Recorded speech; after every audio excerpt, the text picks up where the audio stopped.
What's good, Need to Know family? Hold on right there, all right? Episode 240 is definitely on the way, all right? But first, we want to shout out our friends at Underdog Fantasy. Mm-hmm. Listen, one thing about Underdog Fantasy, Regi. Mm-hmm. What are they going to do? Deposit match. Ooh, what's that?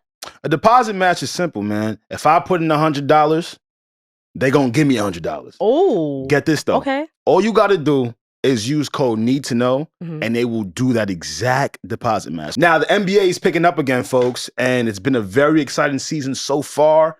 Draymond Green is back playing with the Golden State Warriors after his suspension.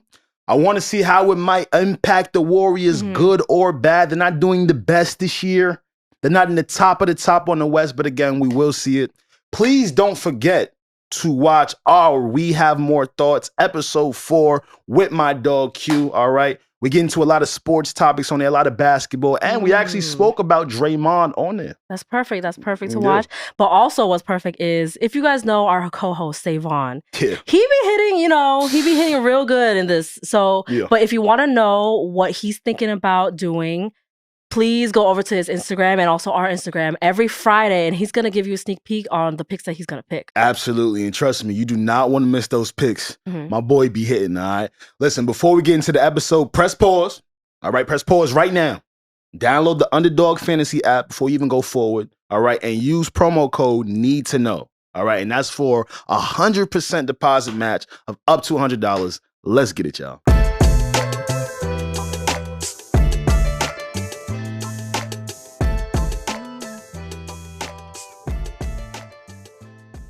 Yeah, what up, y'all? Welcome back to the Need to Know podcast. Yo. What you need to know, when you need to know, on the Need to Know podcast. God, you slow that down like so much. Come on now. It's a new year. I'm doing things. When you need to know. When you need to know. It's a new year. I want to make sure I'm eloquent. Okay. It was a little dramatic too. Wait, do we have all of the... Okay, so what you need to know, when you need to know. On the Need to Know podcast. Who you need to know, why you need to know. That's when we got people. That's all right. That's how we're getting excited. I like that. It's the new year. You got some excitement in you, Regi. Starting off. It's good to see you. What's up, y'all, man? I am your host, as always, the Paca Rabone Poppy.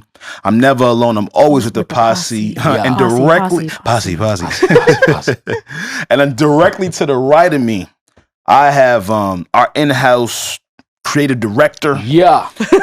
He's getting comfortable on mic these days. Little bit. He does like 5 jobs for us, guys. I'm telling you, you might catch him at a Giants or a Jets game. I don't know. Somewhere in the league. Something like that. Somewhere in the league. Yeah. One day you might catch me on field. We always knew that was your dream. That's my dream. That's the real reason That's why your I'm end there. goal, yeah. I'm waiting for them to be like, yo, here's some pads. So you would like drop your camera and put on a jersey? Everything. That was like his lifelong dream. Yeah. I leave right now. I got a call like... But he just so happened to discover that he's a fire videographer. So that's what's up. We'll get into it later. Pierre, what's up, brother? What's up, man? Good. Do I need like a nickname? No. Or like you don't P? Like people call you P. I think P is dope because it's like it can mean player. Okay. Like I like that. You kept it P. Okay. Whole time it's your name. That's all to me. Facts. See, I was always me. There you go. and lastly, but not least, Regi, how are you, my love? Yeah. I'm feeling so blessed to be here. We live to see another day, guys. It's 2024. It sounds really weird coming out of our mouth. Pause. But, I'm ready. We're ready to pause. First episode of the year. Now, First one. 2024. I know you guys don't hear or see SaVon. Yeah. He's okay. He's all right. We ain't get rid of him. Is he? We don't know. Yo, by the time you guys listen to this, we don't know where if he's okay. He might be in the Mediterranean or something. But I want all of you guys to please wish our guy SaVon a happy birthday. Yeah. SaVon is reaching that 3-0 this year. That's crazy. He's 30. He an old head. Yo, watch how you... old head. Nah, I told him that before. He an old head. You're older. You're older than him. Yeah, but we in the same high school, basically. Oh my goodness. Night school? Nah, regular day school. Nah, nigga. You older than me. Nah. With you, I'm like 2 years. We're like 2 years removed. Okay. But with SaVon, I'm still in the same high school. Still in the same high school? If I'm an old head, he an old head. You sure? How many grades your high school got? 4 years or 5? Wow. 4? That's good. Yeah. Good to know. But yeah, man, SaVon is all right. He's currently vacationing, celebrating his birthday. As he should. He should. This is a big year. And, again, please send your wishes to our guy, SaVon. All is well. Yeah. Nothing is crazy. Hey, SaVon, if you hear me, just make sure you don't come back +1 or +2. Like children? Yeah, just keep it No, I'm ready. We have to have our first need to know baby. First need to know. Word? All right, y'all kick it off. It's gonna be SaVon first. I can see that. Turning 30 and immediately thinking that you need to create a child is a bit much. I know that's gonna happen to me, especially because I'm a woman. That womanly shit in my brain. I know I'm gonna be obsessed with having like a child. I just want like a baby, you know. But it's time. It's time. Imagine being Uncle P. That's fine. Wait, did you, Pierre? When you turned 30, did you feel like the dramatic, like, oh fuck, like I'm 30, or were you like, whatever? That's a good question. No, I actually didn't. I mentioned here before. I just felt like I was a regular day. I didn't feel any. Really? Yeah. So my theory is, if you feel younger, you good. That's probably because you were happy with your life and you didn't feel that pressure. Like, oh my god, I didn't accomplish anything. You're probably like happy. Like, yeah. Definitely didn't want to be a failure to launch or anything of that sort. But it was fun. Yeah. Okay, that's good. Love to hear it. That's Happy birthday, SaVon. Happy birthday, SaVon. Send him some Casamigos. He enjoys tequila. Birthday cake, flood his mentions. Yeah, all of that. All that. Show our God some love, man. Now, it is a new year. Yeah, yes it is. And I wanted to start off with saying that welcome to new and old listeners. This is a safe space. Excuse me. Meaning, if you've already given up on your resolutions, oh my goodness, like 10 days in, that's okay. Should we shame them or should we be nice about it? Both. Okay. Yeah, we need both a little bit. What are you doing right now? Shame them. You set up this whole thing for you to accomplish what it is that you want to do. Yeah. You might have gotten off track a little bit, but come on, get back in the game. Stop being dumb, you still man. can do it. Come on, you got this. Yeah. You feel me? But what if what if they just want some of 2023 to roll over? Nah, it's quiet. Nah, it's quiet. Nah. Are we big on resolution still in here? Nah, I'm not. Nah. But see, why? Why you say that? Yeah, I want to know. Why do I say that?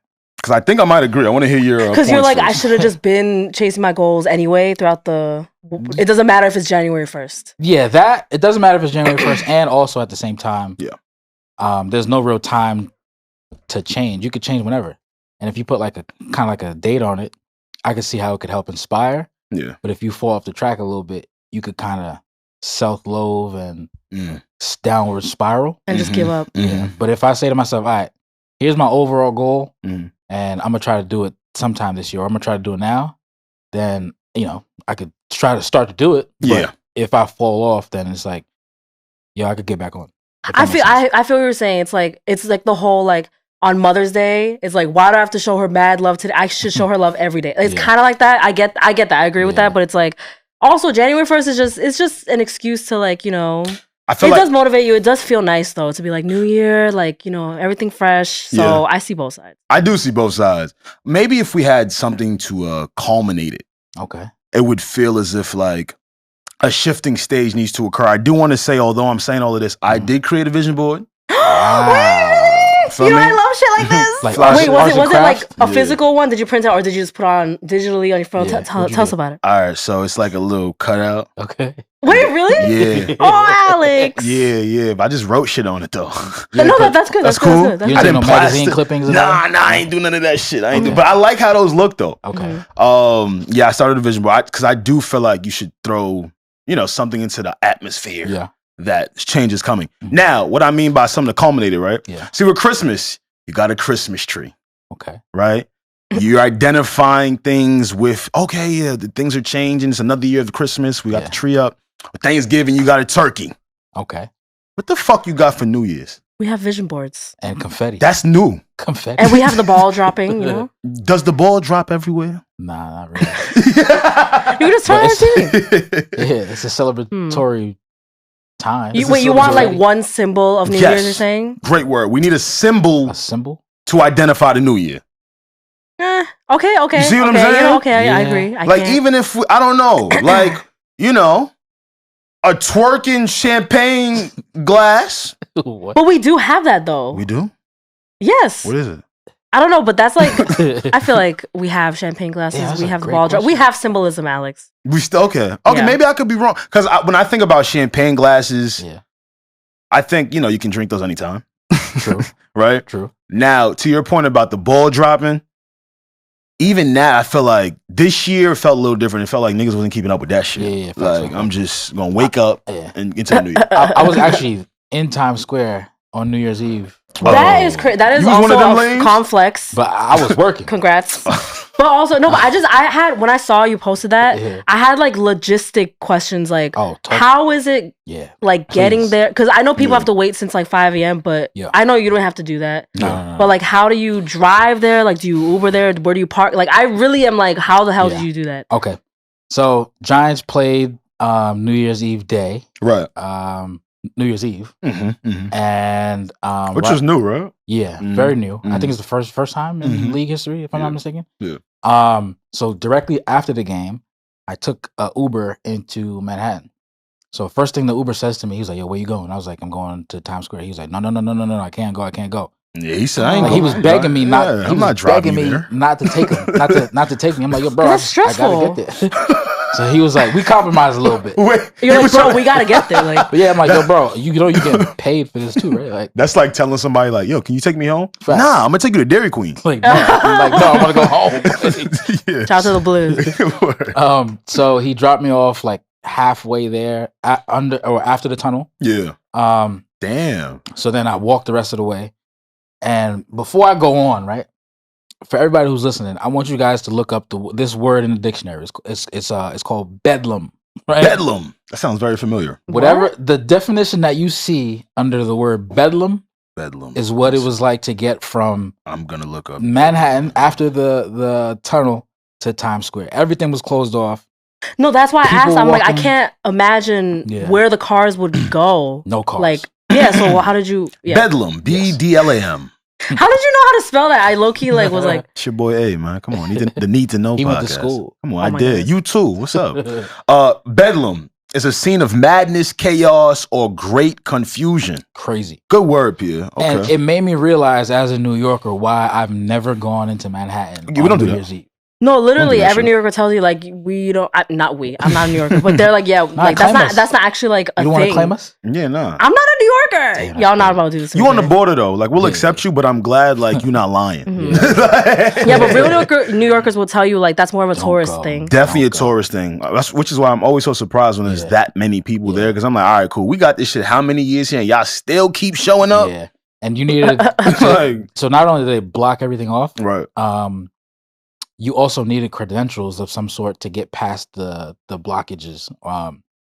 And had it not been for that, I would have been stuck where I was at. But basically, I was there shooting for Gotham FC, New York, New Jersey girls soccer team. Shout out to Gotham. Gotham just won the chip. Yes. Girls soccer chip. And while I was there, filming the girls doing everything, Tyler was actually on stage.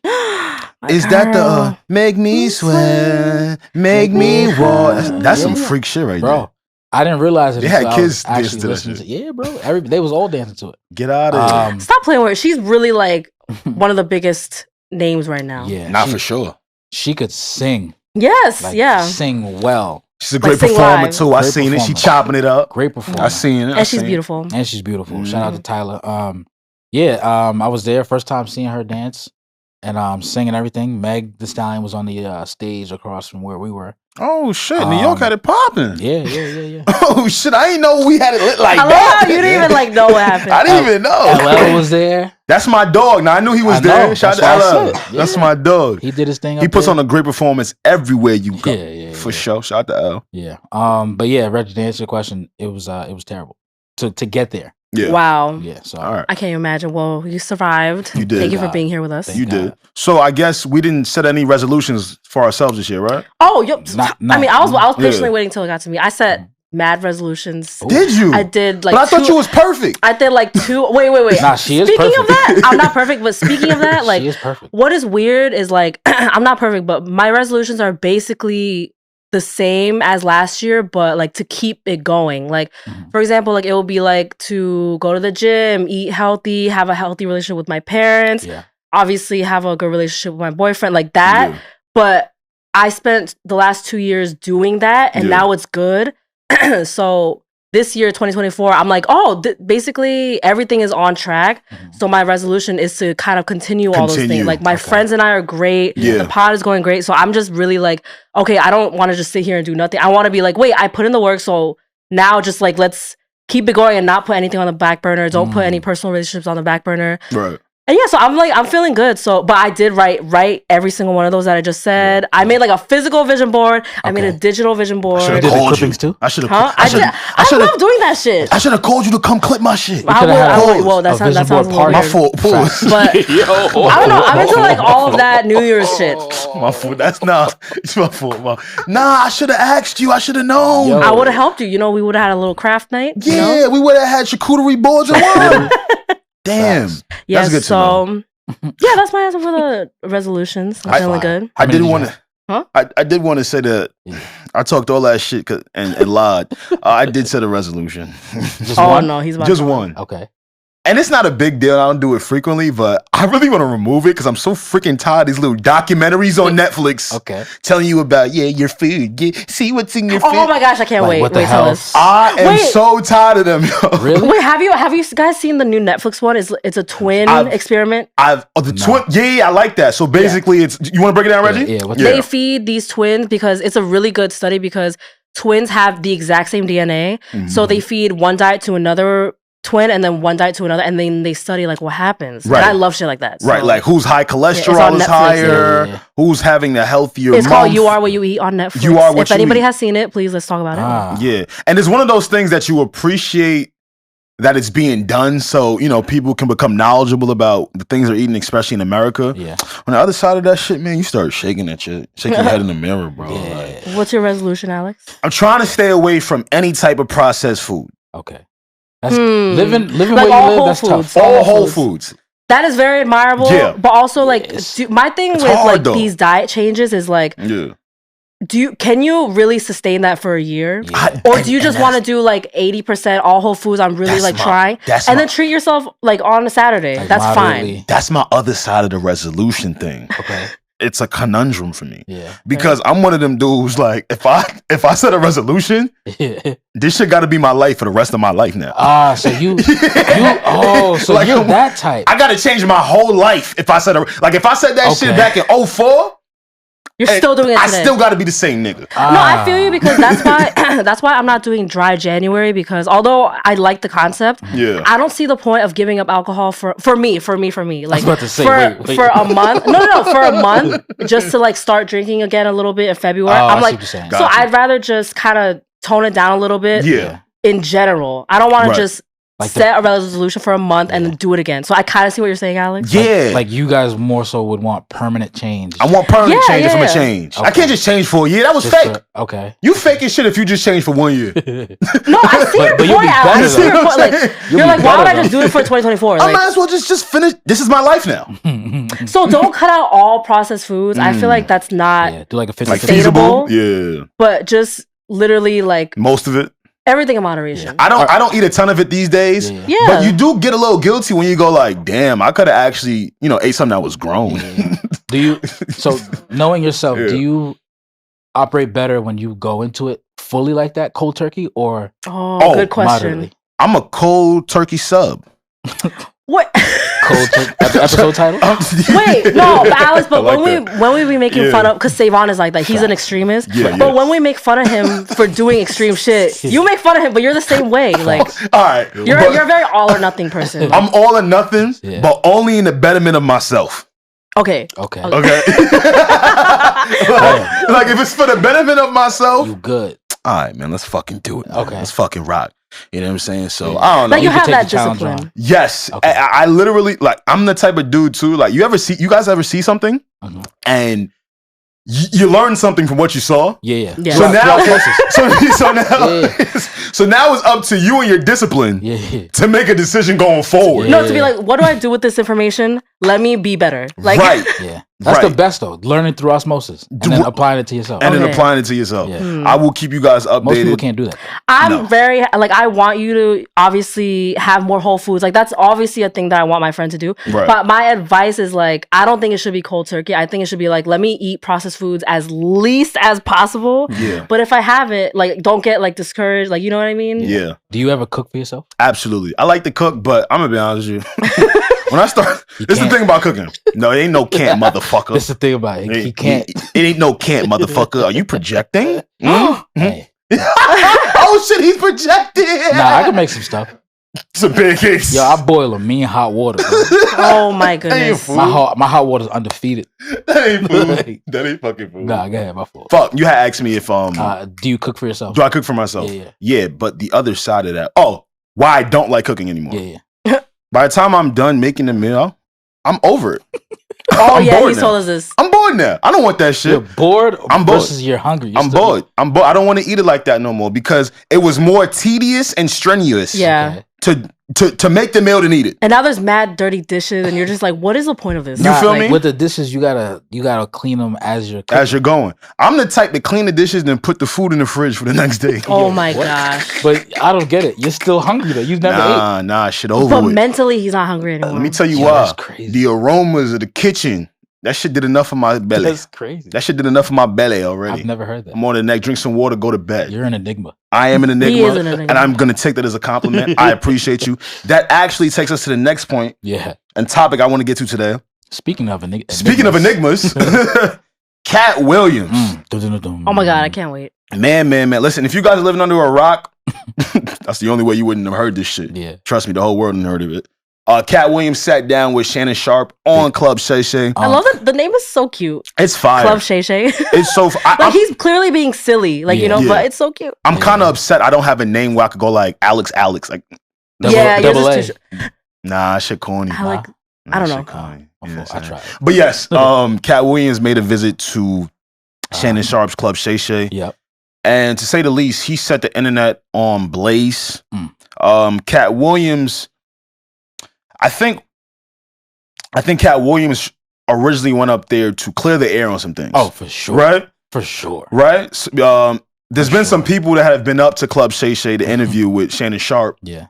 Comedians. Yep. Katt Williams' peers. Yep.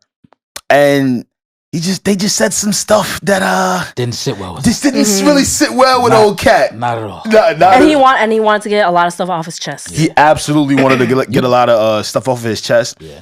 I guess what I wanted to ask you guys before we get into the interview itself is the importance of just sitting with people you're comfortable with. Yeah. Right? I think that is why we got the interview that we did. Yeah. Clearly he felt safe in the presence of, you know, Shannon Sharpe, and he felt comfortable enough to go off like that. Yeah. If it was another environment, I don't think we would have gotten the same content. And he actually, Katt Williams actually said the main reason why he was there with Shannon is because he watched all his other interviews and he liked it, everyone feel comfortable enough to share. So he didn't feel like anything that he would say would be threatened. Absolutely. Which you could kind of agree or disagree with. Yeah. But for the most part, that's what he said. And did we all see the entirety of the interview here? Yes. Come on, journalist Reg. It's New Year. Don't tell me you ain't do homework. She was busy. I watched so many clips though. Okay. But I'm not gonna sit here and lie to you guys that I watched the whole thing. Okay. But I promise, if you bring up a point, I'll probably know what you're talking about because I watched so many clips. Here's a point that should be easy for you to answer. As a journalist, if you guys don't know, that's Big Regi. Yes. Big Vibe magazine. Actually, the main point that I want to we'll discuss after, but the whole Shannon, you're not a journalist. That's what I was going to ask you. Oh, really? Oh, okay. That's exactly we'll get into it right now. You get into it right fucking now. Okay. I want to know your thoughts as a journalist in his performance and the criticism around Shannon Sharpe. So, I want to acknowledge first, at the time of this, I don't know when you guys are going to listen to this, but, it's currently at, 40 million views. And counting in 7 days. 42 million. He gained, 600,000 subscribers. Yeah. He clearly gave people what they wanted to hear. 3 hours, everybody was engaged. I'm pocket watching. Fuck that short clips shit. People still want to watch 3 hours. So that's why I'm this is phenomenal. He won. He really did what he had to do. Yeah. So I was fine with it. I was like, wow, this is phenomenal. I can't believe we're living through this.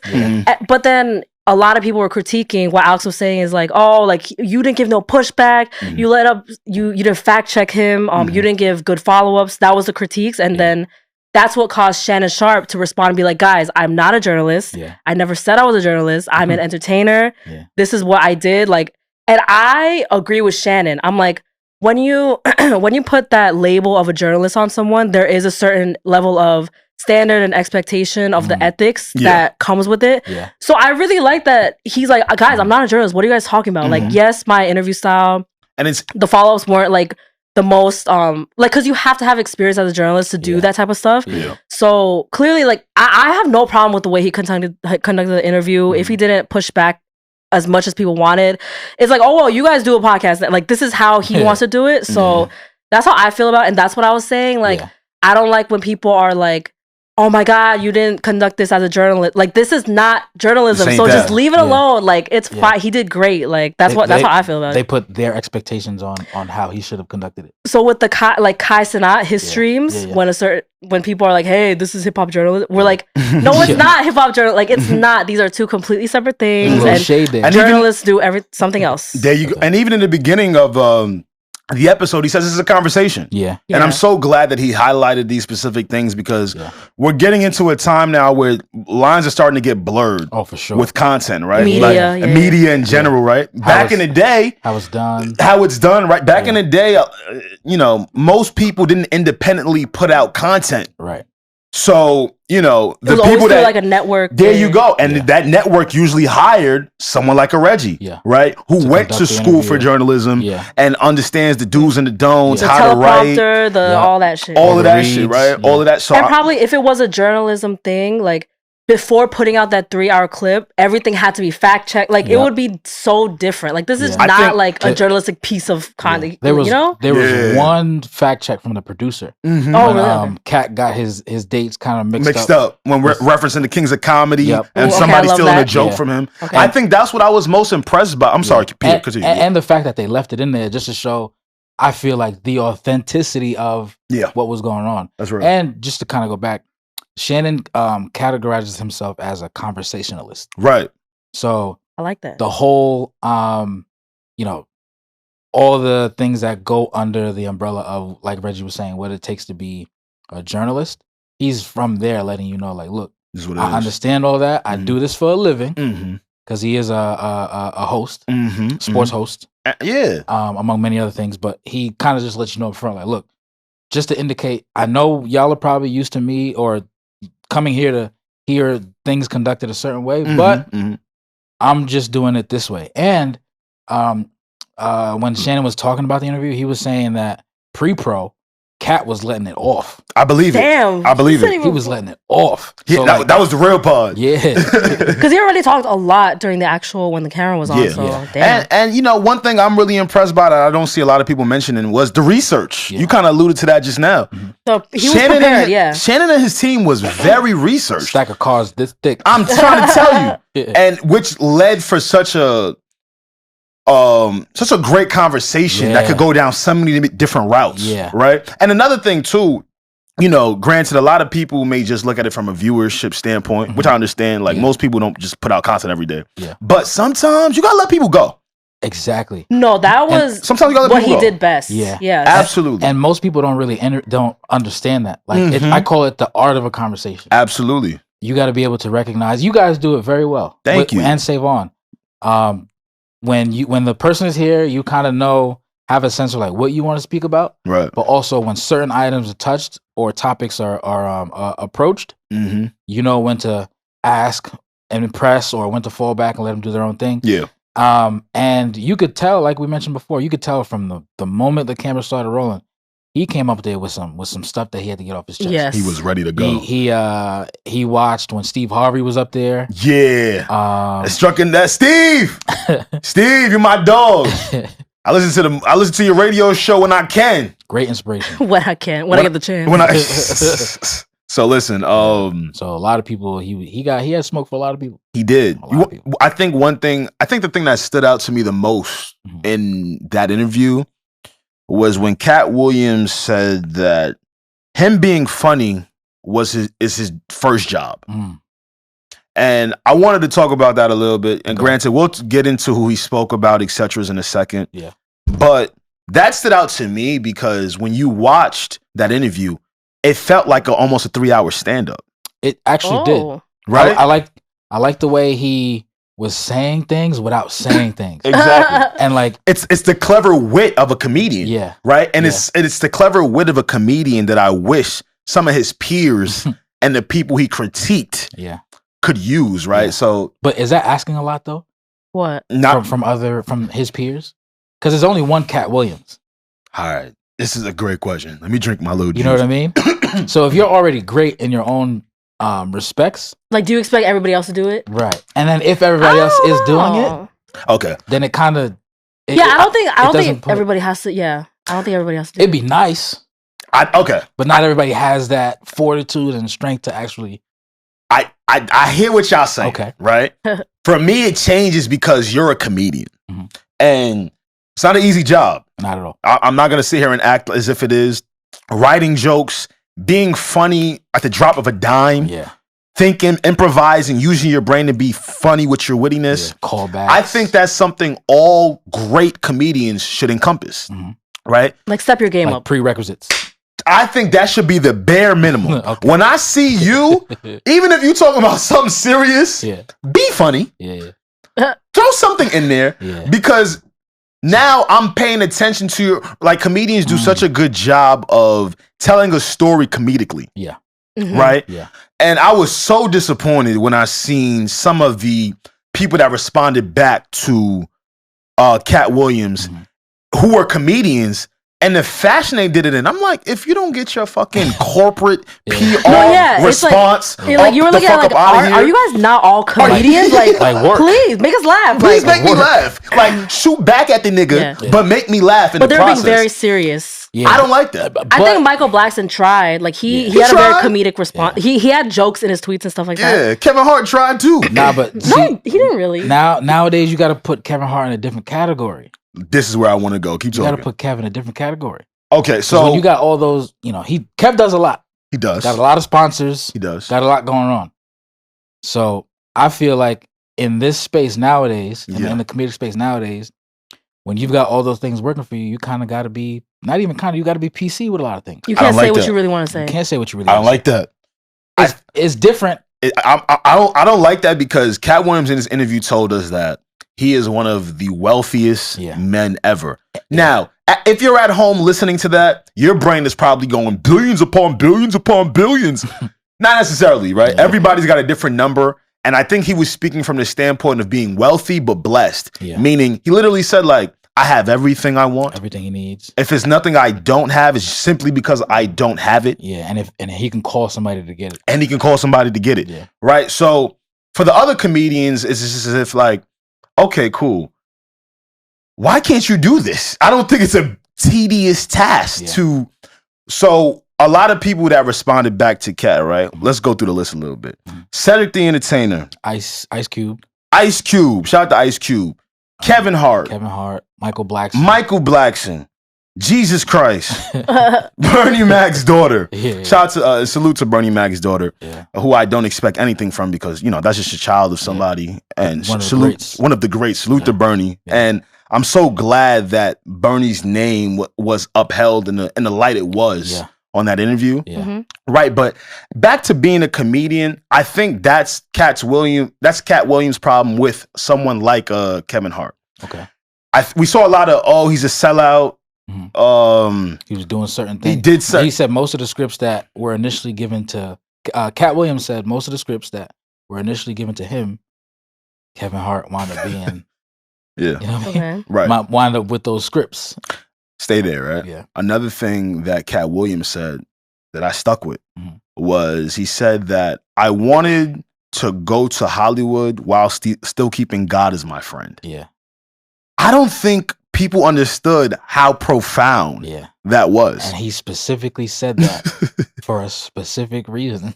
I don't think people really... See, when I hear that, I go, okay, I want to be rewarded for my talents. I want to showcase them in spaces of entertainment and media, but I don't want to sell my booty hole. My virgin booty hole. And I'm not trying to put this on anyone. I'm not saying, but I'm sure it happens in the entertainment industry. For sure. This is not nothing we have to argue about. It's not new. People have come out and said it. And see, that's the thing now, right? So you remember when you was just telling me, like, when you get to being a Kevin Hart status and level, you can't do certain things. Then don't be a comedian. Because now you just come off to me as a super rich entrepreneur. Yeah. Or kind of like face of the franchise kind of thing, or a figurehead. Like just a figurehead of franchises, which is super dope. And I want to be clear, I'm super happy for Kevin Hart. Yeah. I also don't agree with Katt Williams when he said that, he's Kevin Hart is a plant. Yeah, I didn't understand that either. Because we, I feel like it's just not true. Like, yeah, that I don't align with. Right, yeah. I'm not trying to shoot at Kevin Hart here, but just to see how Katt Williams dealt with people that he had problems with as a comedian, and then you got to see all the other comedians respond. You was like, "Yo, are y'all niggas funny?" Like, are we watching? It was like, did he lie? He didn't lie. Did he lie? Okay, I don't know. I don't know what I'm saying. In Ice Cube's response video, he pretty much affirmed that Katt Williams wasn't lying about much. Yeah, absolutely. He probably wasn't. I mean, we saw Kevin. we saw Katt Williams run a 4.4 in the high school gym. Bruh. He looked pretty quick. No. Yeah, get on him, Mr. Sports. Hold on. Get on him. So now, Katt Williams mentioned in the interview that he ran a 4.47 and that he could run a 4.2. 4.2. Yeah. That's very quick if you don't know. These are like some quick ass NFL players. We name it. Like, wait, 4.2. What does that mean? Like how fast you could run from in 40 yards from a dead stop. Yeah. Damn. Yeah. So he was like 4 seconds. Yeah. Oh, 4.2. Fastest recorded, I think, was 4.28. Yeah. Oh my goodness. That's my dog. He was trying to say he was faster than like. And Pierre's, you're saying Cap? There's no way. Absolute Cap. Right? That's hate. Why not? And, why? And I'll tell you why. Right? You don't see the clip. You hate. I'll tell you why. His form was shot. He had no knee drive. Yeah, the nigga 45. His stride frequency was non-existent. He's 45. All right. Wait, so there's a video of him running? Yeah, in the high school. Not running. He looked like. You ever seen Travis Scott run after he hit the like very stiff, mad stiff? Yeah, okay. Yo, bro, his arms, his hands. Have you guys seen that video of Meek Mill doing a backflip? Amazing. Like running and doing backflip. Amazing. Like that. Like it's amazing. He very like, awkward and stiff. I've seen Meek run a route with Michael Rubin. It looked like that. It was worse than that. It was worse than that. For 45 years old, though, I will say though, to be in shape to even run like that. Nah, I give credit. You ever seen him shoot a ball? I've never seen him shoot a ball. Have you seen him shoot a ball? My shot is better than his. See? Yo, bro, the way he shot, like it looked like Shaq shooting a free throw. The way he was shooting the ball. So, nah, I kid you not, bro. Some of the cats in the NBA have very unorthodox. Is Shaq bad at shooting free throws? Releases. It was bad. Yeah, he was pretty terrible. I can't even say here a lot. But like I kind of judge. Once he said that, I kind of judged him. Once he said like that, you analyze the evidence. You analyze the evidence. Yeah, I was like, there's no way. I definitely judged him. Yeah, I say like for the whole interview, I probably give him 85% of that was true, which is a very high. That's a good score. I think that's a pretty high score. Yeah. He definitely threw a little sauce on like a lot of things, but I mean, as a comedian would, right? He knows he does so many stand-ups. This is how he communicates. So of course, automatically he's gonna talk like that. You know, absolutely. The other poignant thing I think he said, that he said in the interview was he funded most of his tours. These are the points that I don't think people were making big deals about. And when he was getting his Netflix deal, he mentioned that 7 figures. 7 figures. 7-figure deal. And Netflix gave him his money based off of his previous ticket sales. There you go. And I think his ticket sales were like 2.2 million independently. Yeah. Ooh. So like that's crazy to self-fund. Yes. And then, procure that kind of engagement from Netflix. Absolutely. I think he's got 9 specials now. Yeah, he said he's got about 9 to maybe up to 12. Yeah, that's crazy. So like, it's no small feat in my brain, right? Yeah. If I know I'm putting in the work for something and I'm putting in the sweat equity, and I hear all these mumblings and people saying, "Oh, Katt Williams this, Katt Williams that. I took this role. I should have been this," and I know I put the work in. Oh, I'm coming up there talking mad shit. Okay. Because I know for a fact I put in the work. And see, that's the thing, right? I think we were talking about this before you walked in. Yeah. Off mic. Yeah. Just the importance of just putting in the work as opposed to the antics. Yeah. I think, so when he was mentioning Kevin Hart and saying like, hell, you ever seen a nigga just get a movie deal and get a daytime show out of nowhere? Yeah. You've never seen it since him. First time in Hollywood. I think what he was trying to say was, see, comedy and all industries change, correct? Mm-hmm. So maybe for a Katt Williams, he might have felt like he had to take a harder route. Yeah. Oh, definitely. Right? Definitely to get to where he is today, financially comfortable, etc., doing what he did in stand-up, as opposed to a Kevin Hart. Yeah. You know, and I could see why some people could be like, yo, that's a little hate-ish. And that's where this like energy is coming from. Because all comedians have their own struggle. Struggle looks different to different people. Yeah, for and sure. And being a comedian overall is just fucking hard. It's not easy to do. But you can't just like not be good. You have to be good. Like, to have a career as a comedian. You gotta be funny. Absolutely. Yeah. You gotta be able to evict emotion from people. In a very witty way, right? Yeah. Yeah. And you gotta be smart. Katt Williams said he used to always read books. You could tell he's well read. Oh, I remember this part. The amount of books I don't know about. Wait, what did he say? He said he read like 6,000 a day or something? Man, he said he did 3,000 a year. Yo, Katt, you my man, That's bro. Extreme. I believe you because they actually said his IQ is actually really high. Yeah. It's been tested. I want to know what kind of books those were, though. Yeah. What kind of books were that? See, he didn't say novels, right? Maybe he really did read 3,000. The Cat in the Hat. I don't know. A book is a book. See, my thing is with Katt Williams, and that I enjoyed from this was he's become like an albatross to comedians. That's a good word. You know what that means? I don't know. No. Tell us. Just need to know podcast. Like an albatross is basically like something or someone, an entity that causes persistent and deep concern. Like he's an agitator. He's an agitation. No, like I love how Pierre was like, "That's a great word." I was like, you know what it means? He didn't know what it meant. Say, you saw I was mad quiet. I was so quiet because I was like, I have no idea what the fuck that means. Yeah, this nigga pulled out a big word earlier. Well, bedlam? Bedlam. He said poignant. Poignant. Yo, I see that word on paper all the time. Wait, how do you say it? Poignant. I have trouble saying. There's no way it's pronounced like that. I have trouble saying rural. Rural. Okay, wait. What did you say? Alcatraz? He's not in prison. Oh fuck! He's an albatross. One more time. Albatross.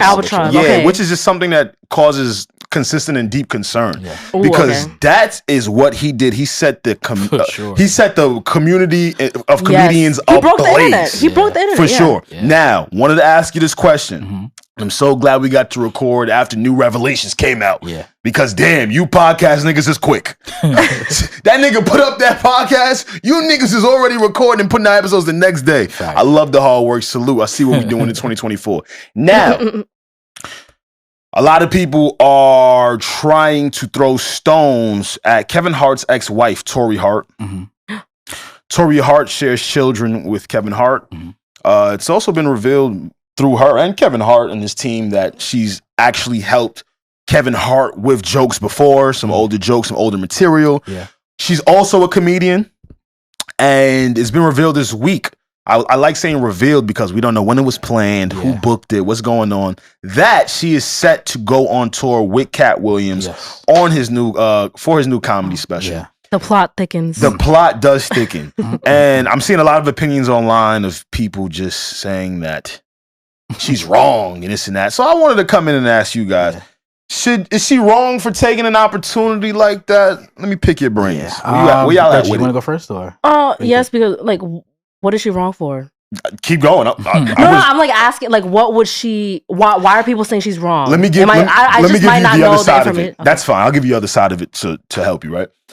People are saying that that's foul, and she quote unquote has no loyalty, or she's trying to add to the mess. I will say this though. After this, comedians are the messiest people. Okay, that for sure. Anything in competition. It's just mess. Yeah. Wait, no loyalty to Kevin Hart? Yes, she shares 2 children with him. They were.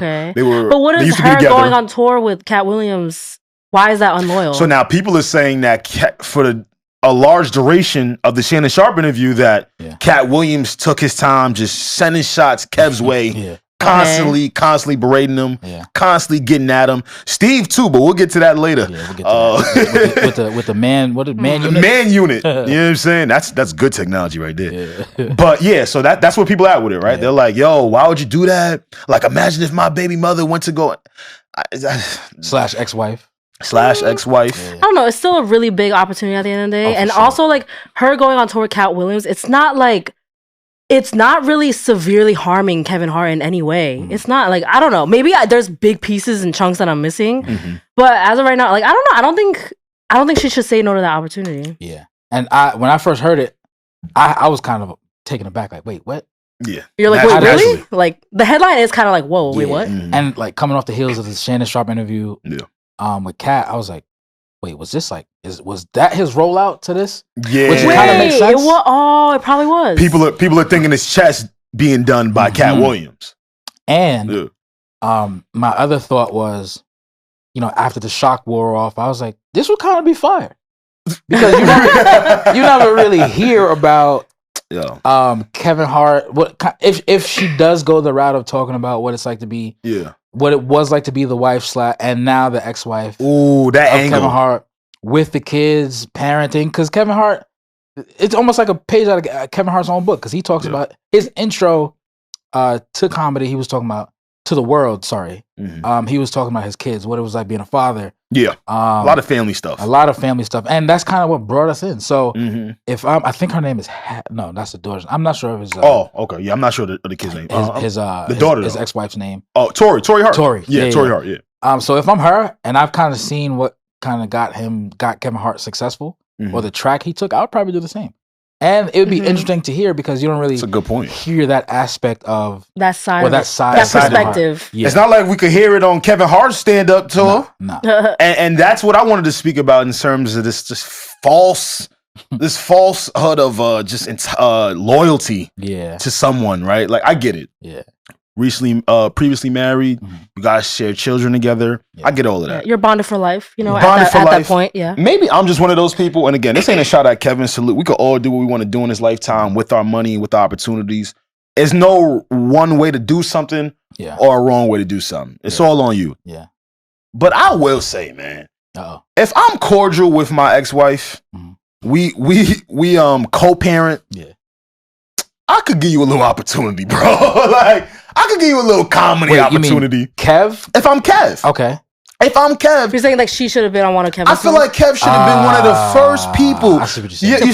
To put her on. And again, if I'm wrong, I got no problem being wrong. What if, but we don't know. That's what I'm saying. Torrei was the one that didn't want to do that because she didn't want to like box herself into just being like associated with Kevin for the rest of her life. Respectfully, I highly doubt that. You don't think it would have been weird? Nah. For him and because it's too big of an opportunity to turn down. She's also a comedian.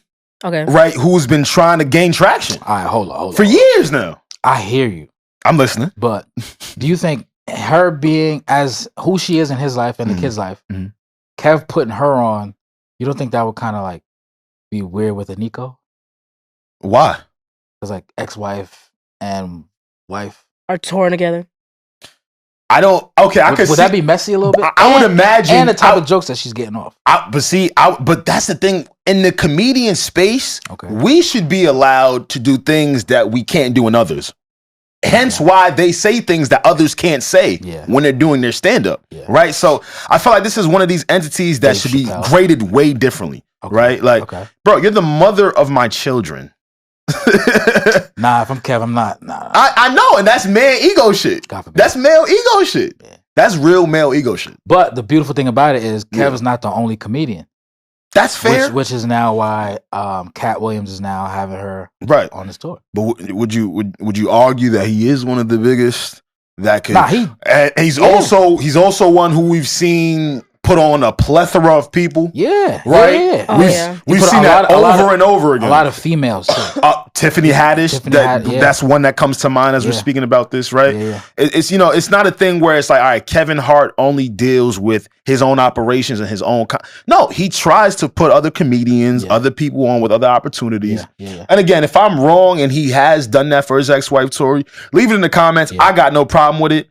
But it stuck out to me. From the outside looking in. From the outside looking in, right? It stood out to me that Katt Williams had to be the first comedian on that level when she already had Kevin Hart corner to do something like that. Okay. And this might be recency bias on my part, but if I were to like 1A, 1B, like a king of comedy now, like that's mainstream. Oh, that's what I want to talk about next. I would, after, this is definitely recency bias, but for sure. Hearing Katt Williams now, I definitely say Katt Williams is like 1A.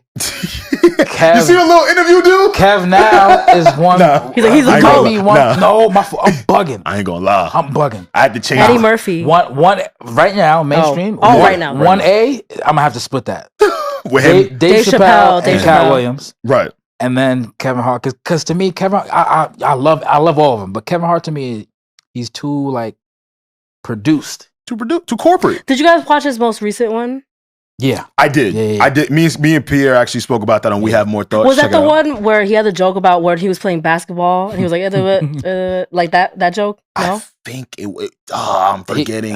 He did have like a very inappropriate joke that stood out to me on that, which kind of surprised me. Okay, never mind. It's not important. Yeah, no, you're fine. But that him having that inappropriate joke on that stand-up surprised me. So I was like, oh shit, you trying to, turn it up a little bit? Because Katt Williams to me, almost shares in the same level of edginess for sure as I'm phony as Chappelle and like Bill Burr.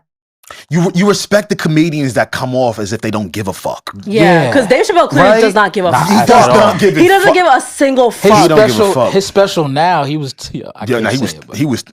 Go watch it. Yeah. Very controversial, right? Yeah. Those are my favorite comedians. The comedians that don't look as if they're afraid to voice their opinion on something through their art. Kevin Hart doesn't really have that now. He would never because to protect all his affiliations and the money, and I get it. This is what Katt Williams was saying. Kev did, but hit dogs. You know what I mean? I kind of hollered. Wait. So we all know Kev's been, he said some stuff. I mean, people digged up some stuff from the past, and then he had an opportunity to host what was it, the Oscars. Yes, I remember that. And he had to apologize. And all of that so I could see kind of how a situation like that could force him to be a little bit more PC. On top of like, all right, now I have vested interests that I have to protect.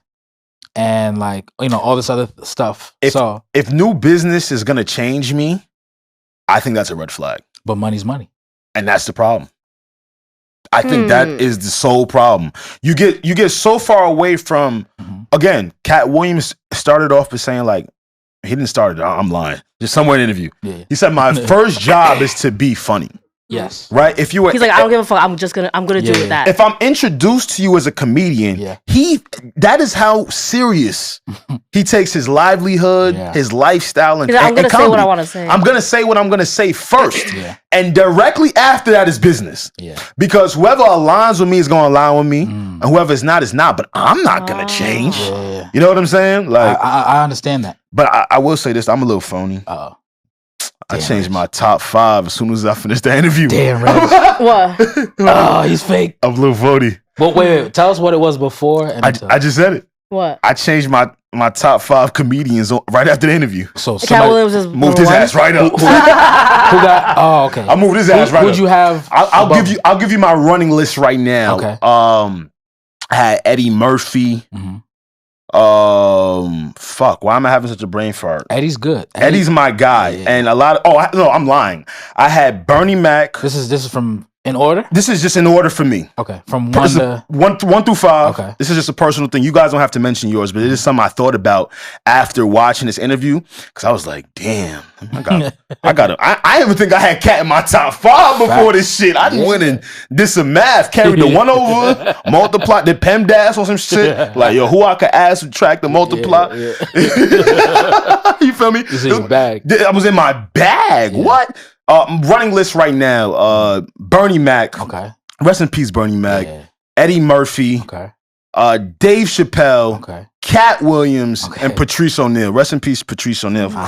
That was my running list. Okay. I'm not even gonna lie to y'all. Katt wasn't in the 5. But now he's number 1. That didn't get my top because it's just a level of appreciation in your top 10. You know what? That's fine. That's fine to change your mind. You know what I mean? It is. Yeah. I had to change my mind because to see somebody speak about serious topics as comedic as he did, and engaging as he did, and as engaging as he did, I had to do it.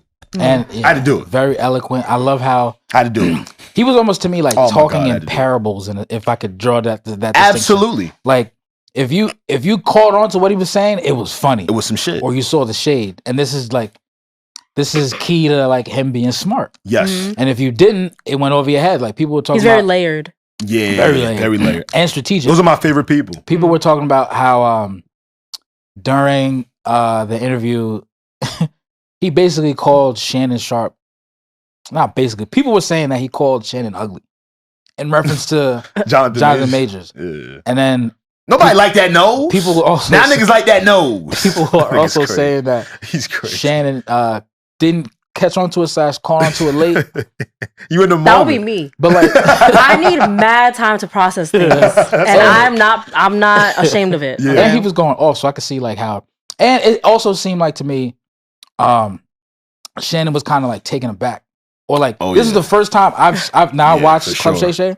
This is the first time I could say that I've seen him like just like in a whirlwind, like, yo, I don't know what's happening. Not being able to keep up. Not being able to keep up. Yeah. You know what I mean? Have you ever been in one of those situations, Regi, as a journalist, where it was like, yo, I thought I had an assumption of who this person was. That's a good question. And now that they're here in front of me, I'm like a little bit, you don't have to name the name or maybe the scenario. Yeah.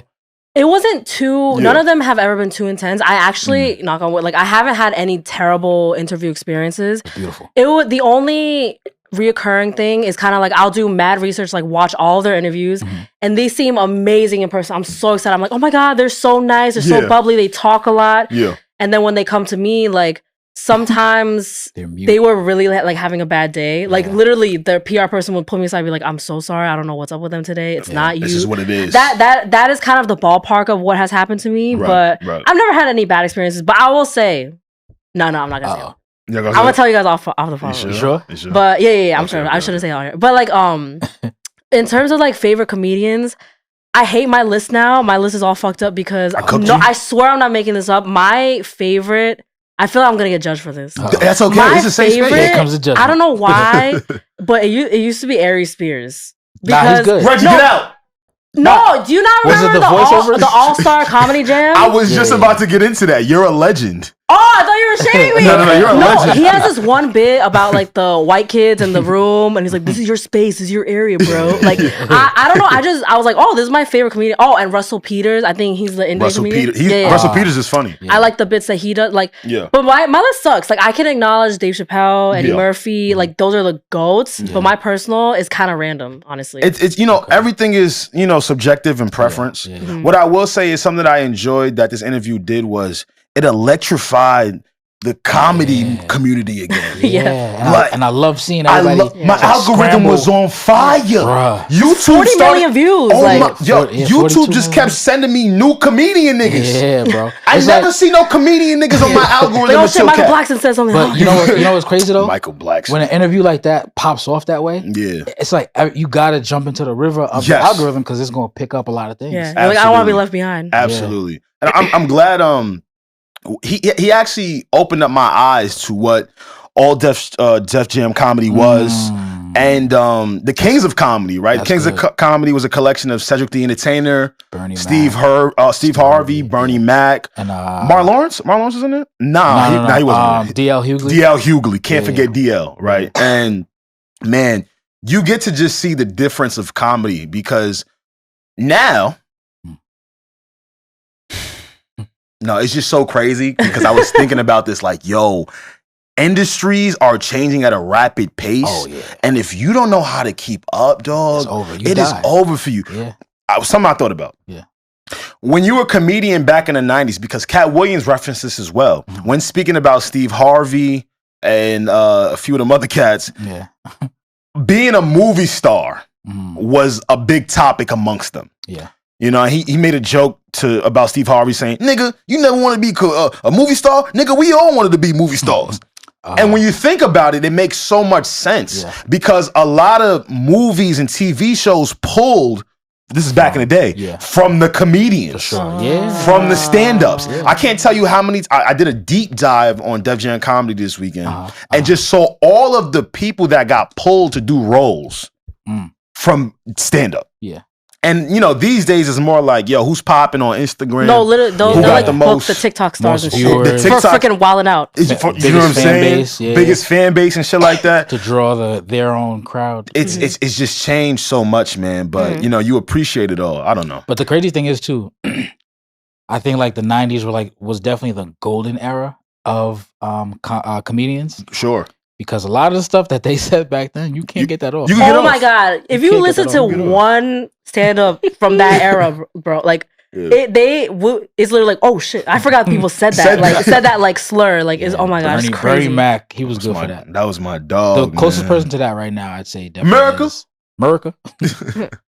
Wait, one thing I want to say is like another point to the, because you just made me think about this when Alex was like, oh my god, it's all over my algorithm, it's talking to town. Yeah. So there was a tweet that it wasn't like super viral, but it got a lot of traction. A girl was like, when was the last time a journalist interview was a talk of the town like this? Oh. And I was like, I get what she's saying. I get it.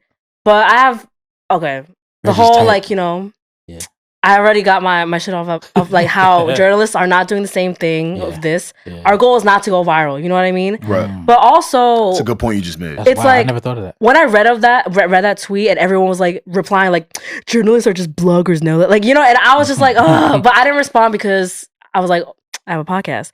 So now you could have got it off. I think it's like people fail to realize like little moments from red carpet interviews, cover stories, like profiles, like big stories that drop, they go viral all the time. Yeah. And that's a journalist that did it. Yeah. Do people not realize, like journalists are still like making shit go viral. A lot of those headlines and stories. Yeah, the things that we talk about here, it's because a journalist asked freaking like NBA YoungBoy. Like, you know what I mean? So absolutely. That's what I have to say to that fucking tweet. That's the only thing I have to get even off. In magazines, I'll read some stuff and then like, I just hate that whoever was covering the story, the text of their name is mad small. It's at the end, like mad small. Yeah. So like something like that, I feel like you don't really you could really not care or see who kind of conducted the interview, or who was the journalist on the piece. I see what you're saying, but like an interview that Serena Williams did or something, and now everyone's talking about a journalist did that. So yeah, but I understand people probably don't care as much as I do. So we care because again, things are changing so much. So to hear somebody in the space speak on it, you got to realize what's actually being done. You can't just say shit. Nah, that'd be the problem. People, you think you could just say shit. Now watch it out. All right. I think I'm done with Kevin Hart. I mean, with Cat Williams. This is shit he was talking about. No. Salute the Kev. It's the K's. It's the K's. Shit making me dyslexic. Now, I did want to end on this response. Yeah. I knew Cat really struck a nerve because I seen Ludacris freestyling about the Illuminati. I seen that. He was getting some bars off. Nah. He was getting some bars off. He wasn't supposed to rap, bro. Okay. If you guys don't know what we talking about, Ludacris is one of the people mentioned in the Club Shay Shay interview with Katt Williams. And Katt Williams tells a story of how him and Ludacris were quote unquote invited to an Illuminati meeting where the situation was it had to be one or the other to be chosen for something. But what's that? One or the other what? Booty. What you mean by booty? I don't know. If you go tell the story, tell the story. Go to Hollywood. They tell you go sign up for a role. They show you. And Katt Williams told Shannon Sharpe that one of them was asked to shave all of their hair. They would receive what was it, $200 million over the course of 20 years? Yeah. Right? Yeah. Which would be $10 million a year with a really big movie. Yeah. And one of them persons didn't. My dog Ludacris responded with a fucking rap.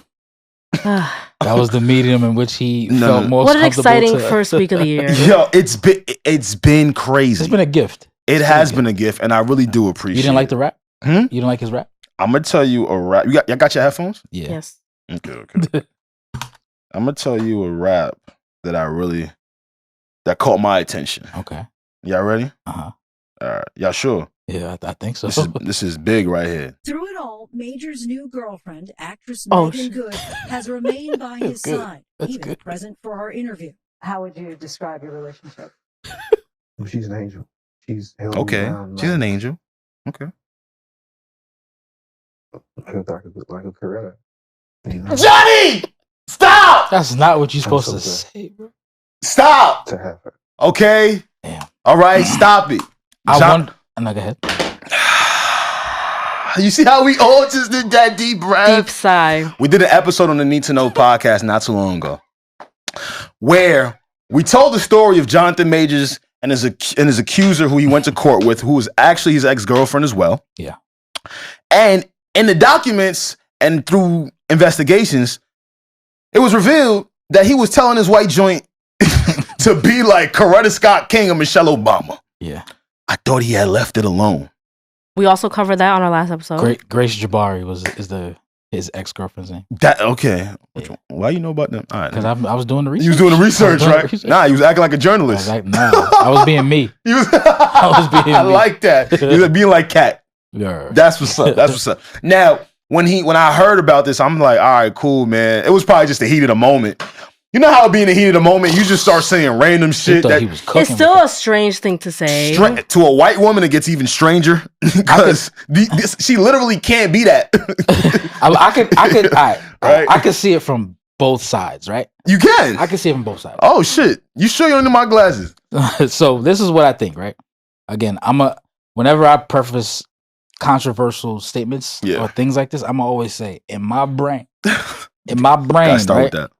Common sense is telling me, if I were to split this up, Jonathan Majors was pulling from his experience. The best way that he probably knew how in the moment to kind of try to help her understand what. Let me ask you a question. Okay. How many protests you seen Jonathan Majors at? Listen. These are the real questions. I'm just trying to. This is. But that don't mean he doesn't know about Martin Luther King and Coretta. I know about him too. You don't see me walking up to bitches like, yo, I need you to be Michelle. You don't see me doing that. At the same time, Grace Jabari was probably like, what? What? Mind you, she's from the UK. What? What? What do you mean? What? So like, no, she hit him with that. Like I still don't understand what his fascination with Coretta Scott is. Yeah, the first time he said it, we were all like, I figured it out. Okay. But then for him to say again in the interview is why it's like, what is going on here? Like, why do you keep saying this? Like, now, he said the interview I just played was an excerpt from Jonathan Majors' interview with Good Morning America, which is where everybody goes when they tell you messed up, but you don't really feel like you messed up, but you go tell America. And I figured it out. Wait, he's NBC. It was on NBC? ABC. No, ABC. Which is Disney owned. Oh, okay. Which is Disney owned. Yeah. Which is Good Morning America. Okay. Yeah. Disney owned, which is, I like that you mentioned that, Regi, right? Okay. Because he was a former employee of Disney with Marvel, etc. So that's like very, I don't know what's going on, but we'll see. The plot will thicken. We'll watch it unravel. Yeah. But I think I got it. What's that? What do you think? He's turned the civil rights movement into an aphrodisiac. You don't think about that. Yeah, the way your brain works. That's not funny, but it's funny at the same time. Like it turns him on. Yeah, like when he start thinking about cotton and shit and what they was doing. This is very disrespectful. What is going on? I'm trying to tell you something. No, not you. I'm saying like that he's doing this. Yes, very disrespectful. Those were hard times. He done sexualized the hard times. This nigga done sexualized the hard times. That's how he deals with it. That's how he deals with it. You fucking my head up right now. It gotta be. It gotta be because I don't know what it is. That's how he has processed it. Yeah. Because you know how like we all have coping mechanisms. Yes. That's probably the best way that I feel like I got the strong cape on for brother. That's crazy. I'm just trying to make sense. Hey, listen, if you're listening to this, I'm just trying to make sense of it just as you are. If you're looking for a Coretta Scott King, yo, Johnny, hey man, it's a nursing home right by me, about 5 minutes away. About 70 to 80-year-olds up in there, and they've been through a lot, gangsters. So if you want to come meet you a real Coretta from that, something that could come close, a real one, come holler at me, man. I do want to note, I feel like this is very important. Coretta's daughter herself, Bernice King, she responded to this whole debacle. Oh my God, Regi. She actually said, my mother wasn't a prop. Oh, she tweeted this from her own account. Damn. And she's clearly talking to Jonathan Majors. She said, my mother wasn't a prop, saying like, stop freaking saying her name like this in this context. She was a peace advocate before she met my father and was instrumental in him speaking out against the Vietnam War. Please understand, my mama was a force. So her own daughter has a problem with it. Stop saying it. Like and like if I'm Meagan, I'm a man, right? You are a man. To be if I'm seeing someone and I'm constantly referring to them as somebody that they're not, right? It's almost like, yo, you don't really care about me. You just care the idea of what I could be. So like, good point. Like, it's cool. I can see what you're saying, but if you're gonna get it off right, Jonathan. I think, right? Yeah. At least explain. I wish in the interview they asked him. What do you mean by that? Yeah. Like, why is it? Like, what do you mean by that? Journalism. Like, what do you think? There you go. Right. Like, what do you think of Coretta? Like, yeah. And like, then, why are you saying we never get a follow up when he say that shit. He just says, "Be Coretta." We're just left there to just assume stuff of our own volition and understanding. Right. Which could be all wrong, but could be all right at the same time. At the same time. Nobody knows because he's not giving us the information. Like. And salute to Meagan Good. Yeah. Right. You know, Meagan Good, she's great at her craft. Yeah. Right. Yo, and what? I ain't gonna lie, man. If she wasn't with that nigga, yo, he's about to give that nigga the whole jail. Word. That sweet woman. Sweet woman. You know, I've always loved her. Yeah. Love her down. But she gotta get out of there. You think so? Yeah, he gonna start he gonna start like role playing in there. Yo. You feel me? He gonna start. He gonna burn down their crib like how they did MLK shit or some shit. He gonna really try to get in the character. You feel like niggas like that. You this is what happens when method acting goes wrong. Okay. Stop method acting. All right, you niggas is taking it a little too real. You take it. First off, I'm not even gonna call it method acting because I still ain't seen a role where he felt like he MLK. Yeah. I mean, he kind of dressed like he from the times though. Yeah, I ain't going front. He got no kicks. Nah. Yeah. And he got but yeah, shout out to the drip.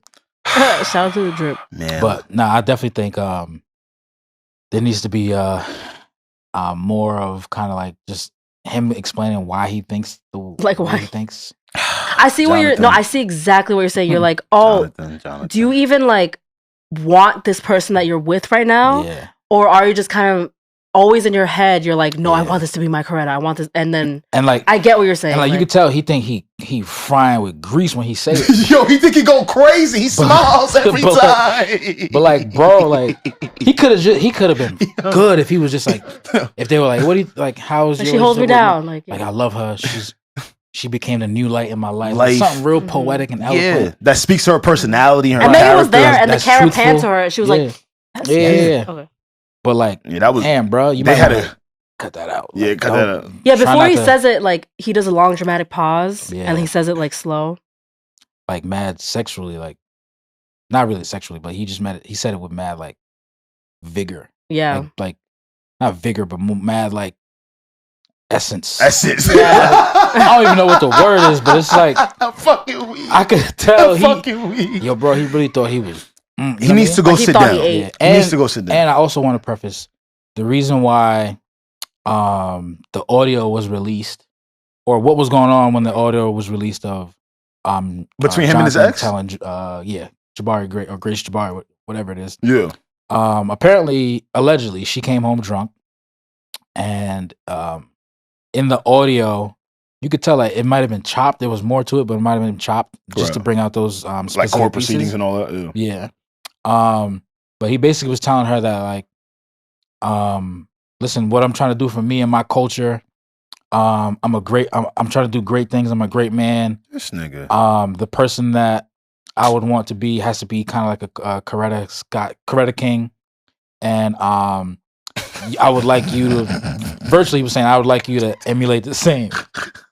But like he was saying it seemed like he was saying it from his perspective how he would understand it. But he thinks he's MLK. Yeah. And I will say this, right? And this is kind of cool to like kind of dissect. Yeah.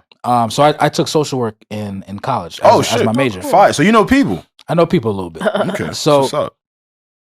What I feel like Jonathan Majors was doing was he was obviously speaking from he was trying to have her understand from his experience.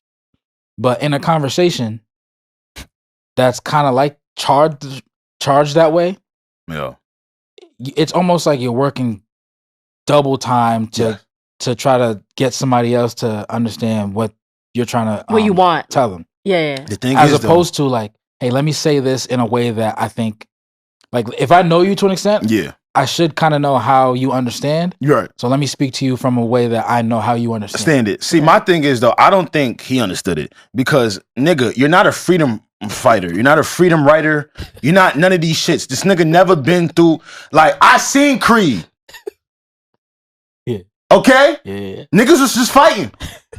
I didn't see no protest. I ain't see nothing. Nah. So for him to say like how you were saying like, oh, I'm doing things for me and my culture. Nigga, you just black, bro. And I salute you. I salute all black people in this space. I really do. I love y'all.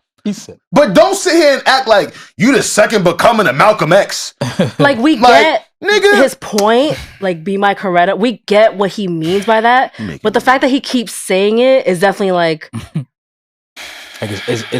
it's cute. It was cute, I guess, a little bit, but then now it's like off-putting, bro. No, the first time wasn't. The first time was even worse because the girl was white. Yeah, I guess the sense of it could be seen as cute, but like it just like just be my, my rock. Like let it go. I'm so glad, Regi, that you read what MLK's daughter, how she felt about that. Yeah, thank you a lot. She didn't like it. She didn't appreciate it, and that's all that matters. She found it disrespectful, so.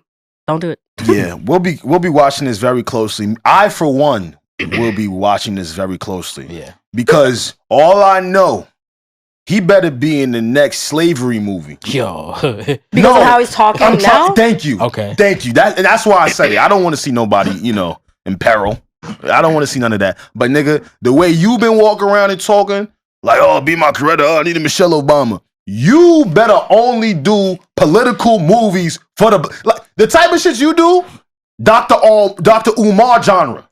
That's what I want to see you in now. Yo, to put Dr. Umar in a genre is so funny. That's a whole Pan-Africanism. I want to see Pan-Africanism out of Jonathan Majors moving forward. What would happen if like Dr. Umar and I had to have like a podcast together? Oh my god! Like an episode. He would try to make how would that play out? Yo, you guys know how I am. You guys know how what would happen? You would leave black.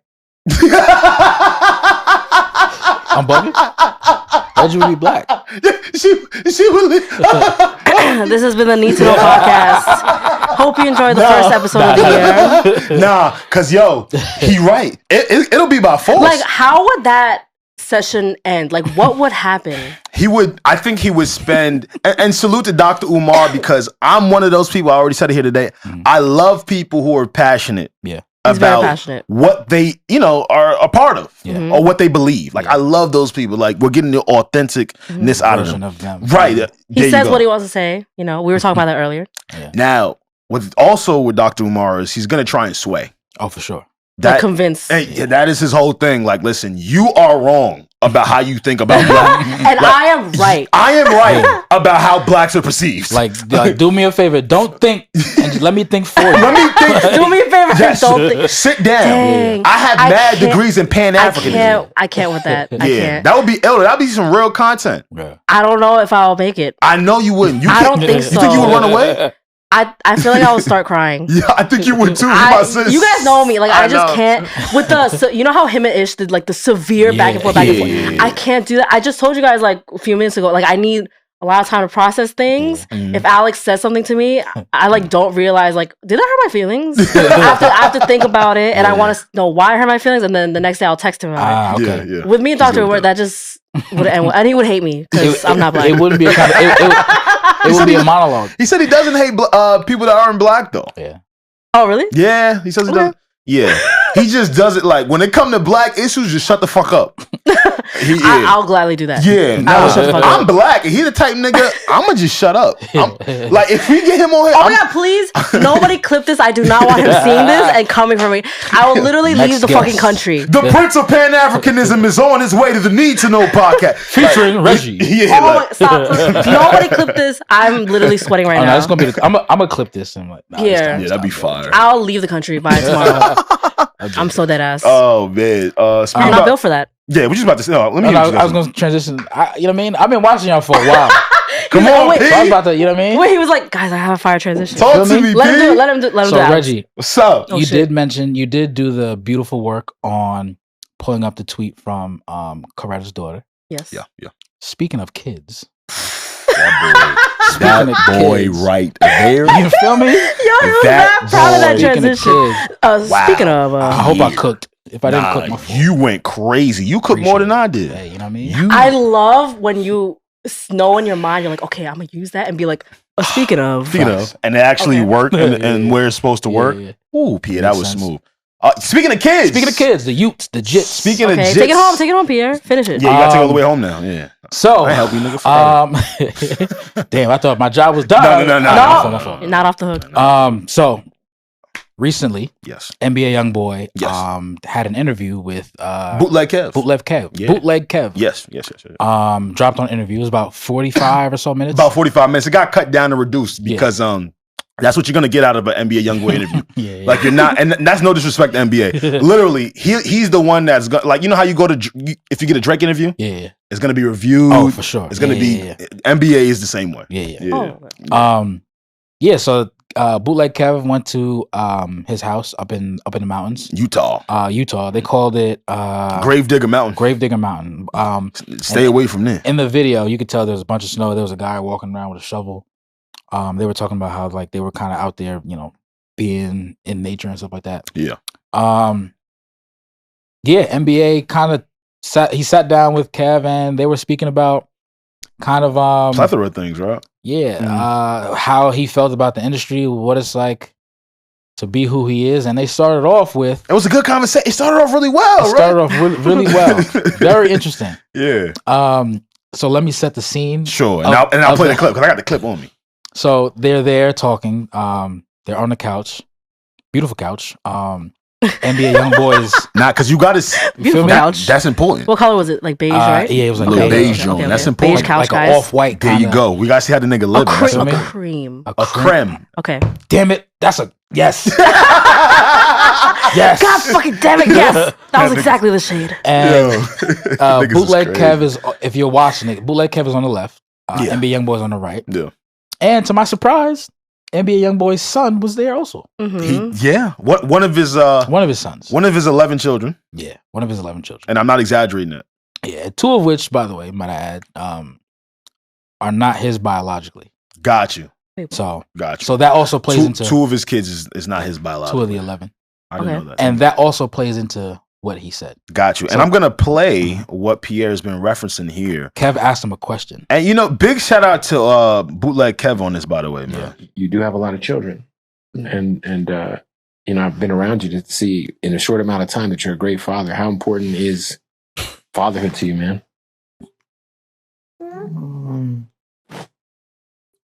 Not really big on it, to be honest.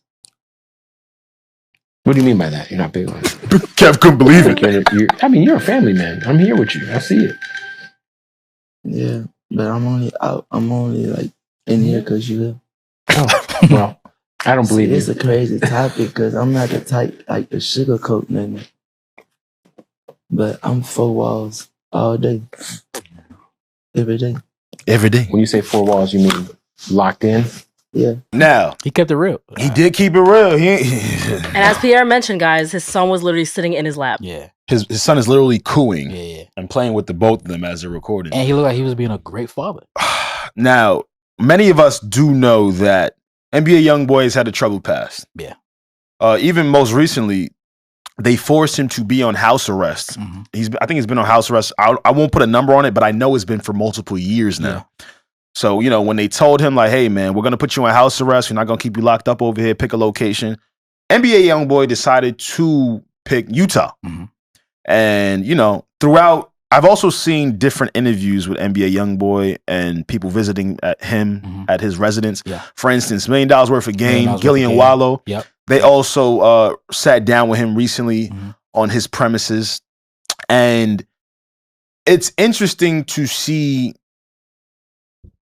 what people go through when they went through a lot. Yeah. So let me break that down. Yeah. That's a great way to say that. Yeah, it's because now I think NBA YoungBoy is proactively trying to figure out what makes him move, what he loves, what he doesn't like. And I wanted to also mention that NBA YoungBoy is only 24 years old. Wow. Imagine being 24 years old with 11 kids. It's tough. Now, I'm not here to shoot nobody no bail. My pops wasn't in my life. I ain't trying to big the nigga up. Yeah. Okay? I ain't trying to say that. I hate this. Okay? But I'm not trying to big him up. I ain't trying to big no deadbeat up. Oh my goodness. But see, I can't even put NBA in that conversation because I don't think he's there with his children. Yeah. They hang with him. His child. From what we saw in that shot. No, and they be in his like music videos and stuff. Okay. All the time because again, he can't leave home, right? So he's like, yo, move. Nah, all right, get him in the shot then. Fuck it. Like, just pull up. Fuck it. We gonna shoot the video. You know what I'm saying? We here anyway. We here. Yeah. So I wanted to ask you guys, how surprised were you when you heard his reply to Bootleg Kev's question about fatherhood? Yeah. I just think he didn't know how to answer that question. Like, I think that's why he said that. Like, in the moment, he probably didn't realize that he said, I'm not really big on it. I guess he was trying to like tone it down because he's used to like doing that, I guess, when it comes to family. Yeah. But I don't know how he is as a dad. I honestly don't know how I feel. But I think just that response, I don't know if he really meant it. He just like said it. So for me, I knew he's about to say something groundbreaking because he took a breath. He took a moment. So now, usually when people ask you, "Hey, what's it like to be a father?" Right? You usually hear it's usually like a knee jerk, like, "Yo, it's great. I love my kids. They did this." Yeah, everybody got to say that. Like, yeah. But he took a breath, or I don't know if he took a breath. He took a moment, and then proceeded to say what he said. I was definitely taken aback. I was like, "Wait, what?" Huh? Like, you know how you've mentioned about conundrums before? Yeah. My eyes were telling me he a good father. Because you see a kid. My mind is like in disarray. I'm thinking like, wait, nothing's making sense right now. Yeah. I was kind of like, that actually intrigued me more to finish watching the rest of the interview. Yeah. I think what adds to NBA YoungBoy's healing is his solitude. I could see that. I could be wrong, but just from what I'm assessing, right? When Bootleg Kev said like, "Yeah, what do you mean? You're not a good father? Like, your kid's right here. Like, he's playing with my hat. Like, we're trying to steal it. Yeah, like we're all bonding right now." Yeah. He literally said, "Nah, I'm four corners all day long. Yeah, just trying to chill out, do the things I like to do." And I think eventually I don't think he knows what it means to have a stable father or quote unquote what he would deem something to be as good fatherhood. Yeah, like his definition of what a father is. Of what a father is, right? Granted, I don't know how he came up. So again, like I said, it's Need to Know podcast. If you know more than me on his family member, I'm familiar with his mother. I know his mother's in his life. Yeah. I'm not too familiar with his father or that story. Yeah. But it does sound like, because when you think about it, right? You on house arrest and you can't leave. Yeah. Only thing you could do is see your kids. No, and Bootleg Kev said, I don't know if he was just saying this to like kind of pose the question nicely, but he said like, "Oh, you seem like a family man. I'm looking at you. You're playing with all your kids." He said like, "Oh, you seem like a great dad." He NBA YoungBoy keeps horses on his premises. On wow. He has animals. He has ATV. He has 4-wheelers. He has all these little trinkets and things that kids would keep him occupied. That's how you keep the kids occupied. There's so much to do here where you don't have to be in your iPad, right? Where you don't have to be in your phone. Yeah. So I do want to cut him a little bit of slack here, and just in terms of maybe he doesn't realize, what that looks like. Yeah. Or maybe he is four corners every single day, and it is possible to not be there for your kids while you're there for your kids. Yeah, right. Because he did say he's in the studio a lot. Four corners in the room. He said he sleeps in that room mostly every day. Yeah. And the other thing I was thinking too, when the interview started and he kind of like was continuing to talk, I was kind of like just thinking, damn, if you like, it takes. It's interesting to see what it takes to. He looked broken. For sure, he looked like the industry broke him. If you're familiar with what broken people look like. That's what it would look like. That's what it would look like, for sure. And broken and at a place right now where, all right, I've been told and I've been given a bunch of chances about how crazy I've been living life, etc. Yeah. And now I'm trying to find what just makes me happy. Yeah. I think the moment he finds that or he gets back to happiness is the moment where he'll feel more present. Because he did say, he said he sometimes just wants a regular job, like having a construction company. Niggas be and then Bootleg Kev asked him, like, what do you see after rap? And this is kind of the thing that tripped me up. He was like, I'm kind of set on going to jail right now. Damn. Wait, what? Yeah. He said that? Yeah. Verbatim. I feel like he just is so unhappy, like he just rather be in jail. Yeah. And you feel like, some of those people that just punish themselves, right? Or just self-deprecate constantly because in their head, they're not where they want to be yet. He strikes me as something like that. Yeah, not everybody has a strength to like not self-deprecate. Yeah. He also said, I real life hate this ish. And then verbatim, and then he said it takes a toll on him and his wife. And he also revealed that he cries a lot. I could see that. I could definitely see that. Now, I don't think that's him being soft or anything like that. Nah. But I'm definitely that he does. But this is really where he's at in his life. Yeah, like it strikes. He's got no one to talk to. Damn. Now you got some kids. You got Bootleg Kev. Talk to them niggas. Kids can't. If I got 11 kids, I'm talking to all of them. Nah, we're gonna talk all day long. I'm on house arrest, nigga. Talk. Let me hear your ABC. Let me hear your ABC. Only thing kids understand is time and food. That's it. Like, yes. And using the bathroom. And the little toys and that's it. Facts. Nah. But yeah, go ahead. No. It was the whole thing I think would make a great like not think piece, but like a case study. Like what's really going on with him. Yeah, I agree. It'll be interesting. But yeah, it was very interesting. He said he doesn't love music as much. He doesn't go to the mic. He doesn't love music to run back to the mic. So like basically he was saying that being an artist isn't what catapults him, or not catapults, but propels him to go on the mic and rap. He's probably just burnt out right now. Yeah, he puts out a ton of music. Yeah. All and he needs throughout to get the year. He needs to get back to like the reason why he loves rapping in the first place. Yeah. That's just the hard part when the businesses mix, because I do think NBA YoungBoy is on a race on trying to get out of his record deal. Yeah, for sure. So then you get into this mode where you're like, all right, cool. I'm gonna just be four corners in the studio, just making all this music. I'm gonna just keep dropping this music until. So maybe once he gets under the restraints, right, of his label, or just other people that feel like they have control over his career, maybe it might breed a little bit more happiness. I also think the whole four corners and recording all day, I don't know if that's gonna help, because if he is burnt out, like when artists are burnt out, a lot of them have said like, oh, what got me out of it was I went out and lived new experiences. Then I went back in the studio and made music. But now he can't have that because he's on house arrest. Yeah. So I don't know when this chapter is going to end, but we're praying for you. I don't know. Yeah. He also, this is kind of cool. He also said he wished he was like in the middle of, in the water. Remember that part? Basically saying, it was speaking a lot to seclusion. Right. Like he wanted to feel secluded, and the only way to reach him is to like fly out to him and like kind of see what he's doing. I don't want to get too much money where I just get depressed. Yeah, that's tough. Like so many celebrities keep telling you, they keep coming out and saying like, dog, none of the millions is making me happy. I feel more depressed. Damn. I just really want all of them to find more happiness. And full circle moment back to Katt Williams now, right? That is why I'm so impressed with Katt Williams. Facts. An individual who has become independently wealthy. Yeah. While sticking to his morals and what he aligns with. And he's still funny. Still funny. Still does what he wants to do. But doesn't feel all the pressures from the world like how the other people did. Yeah. Because of what they might agree to with that corporation, this person, or that. And I think it's something in the entertainment space that a lot of people should strive to be. Oh, for sure.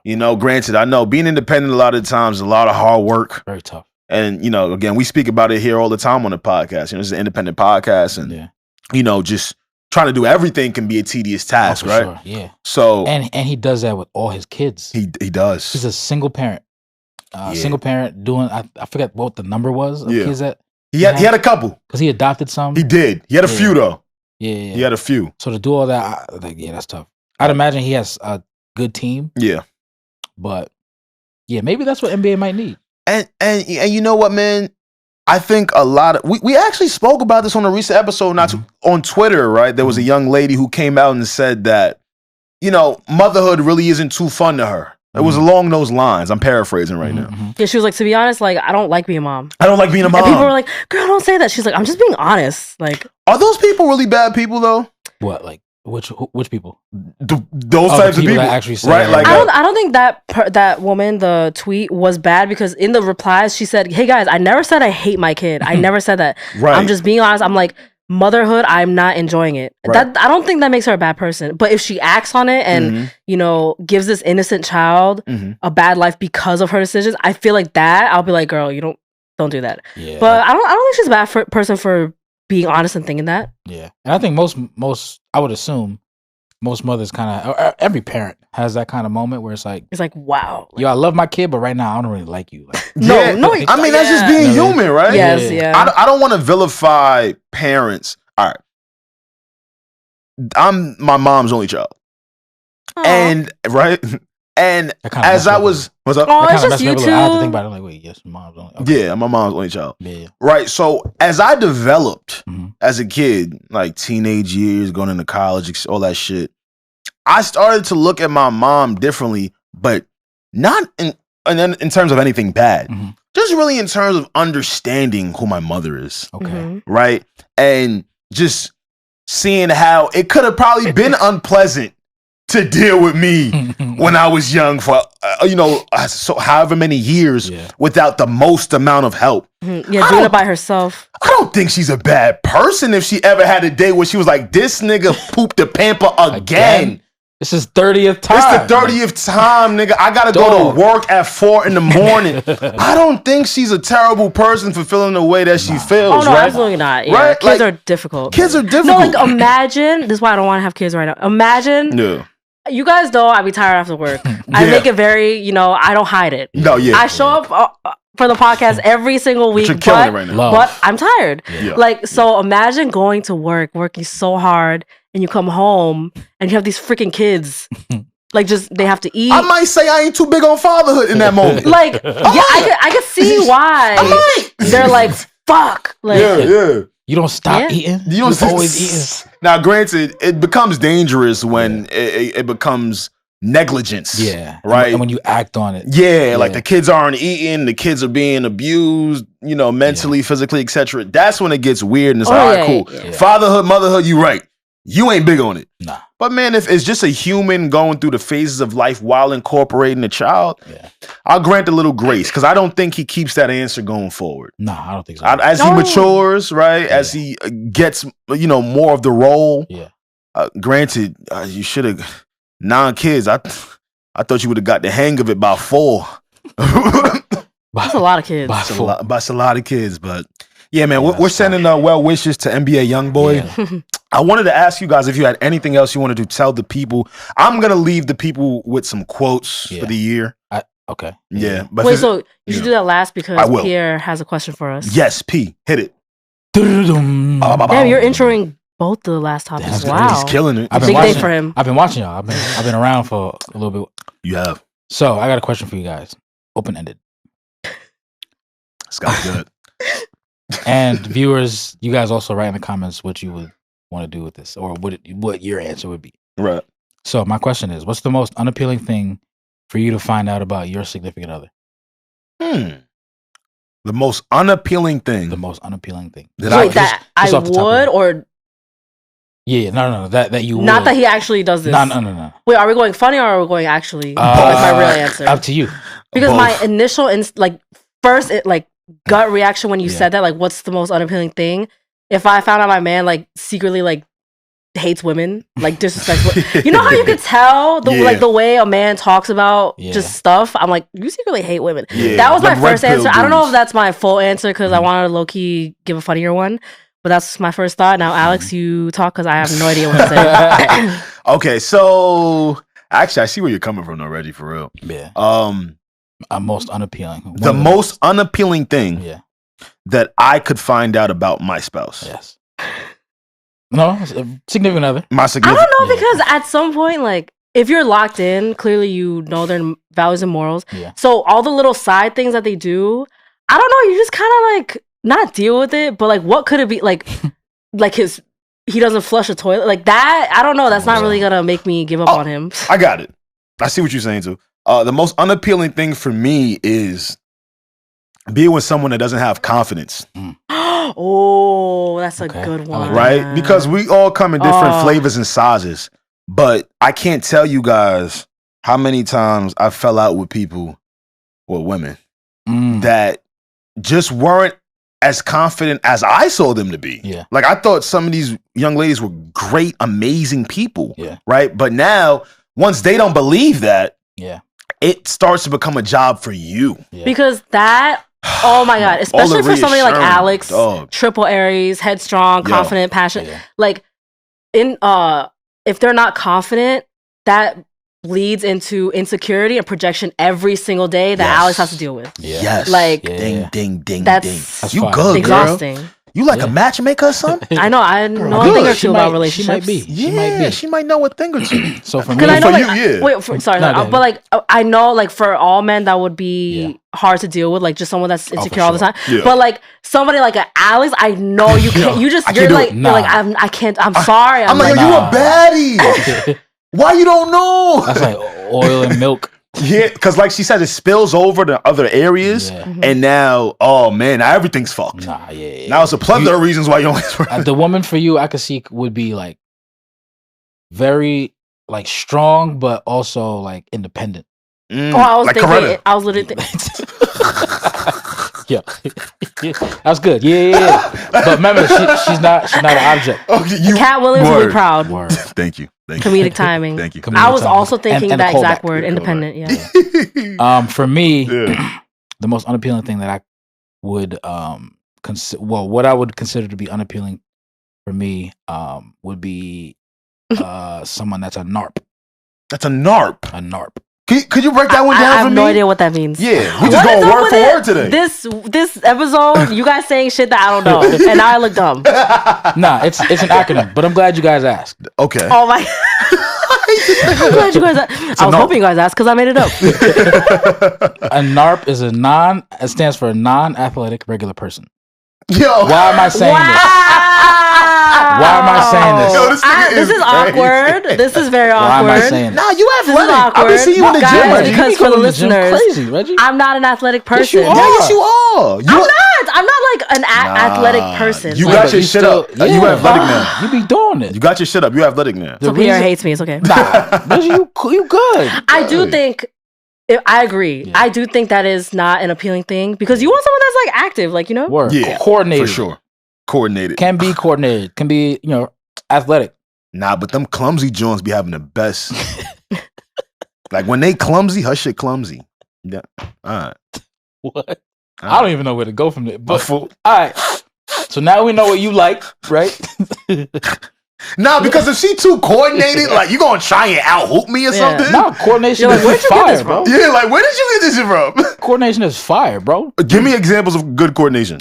You be in my notes or something? You my guy. Yo, he hit his phone. You my guy. You my guy, bro. I gotta hide this from you. Might. So it's a new phone too. My example of someone who's coordinated, recently was on Instagram. Okay. She was doing with a big dog. So her was on Instagram. The singer, guys. Shout out to her. Her was on Instagram. Shout out to her. Okay. Putting up shots with Chris Brickley. And if you don't know who Chris Brickley is, he is a very famous NBA trainer out here in New York. Yep. Your favorites have trained with him. LeBron James, Carmelo Anthony's, Julius Randle's. Everybody. Wait, who's that guy? I'm gonna sound so dumb. The only white trainer in NBA 2K. Oh, he's white. Okay, never mind. Because the one that I know about on Instagram, obviously everybody knows. I know, guys. I'm late. Lethal Shooter. Yeah. I want to beat him up. I thought you were talking about him. No, I want to beat him up. Why? Because this motherfucker keep finding different type of hoops to shoot on. A glass hoop, cash. A nail hoop, cash. The one that he built, cash. Yeah, the one that you built, cash. Like not one motherfucker should be able to shoot that well.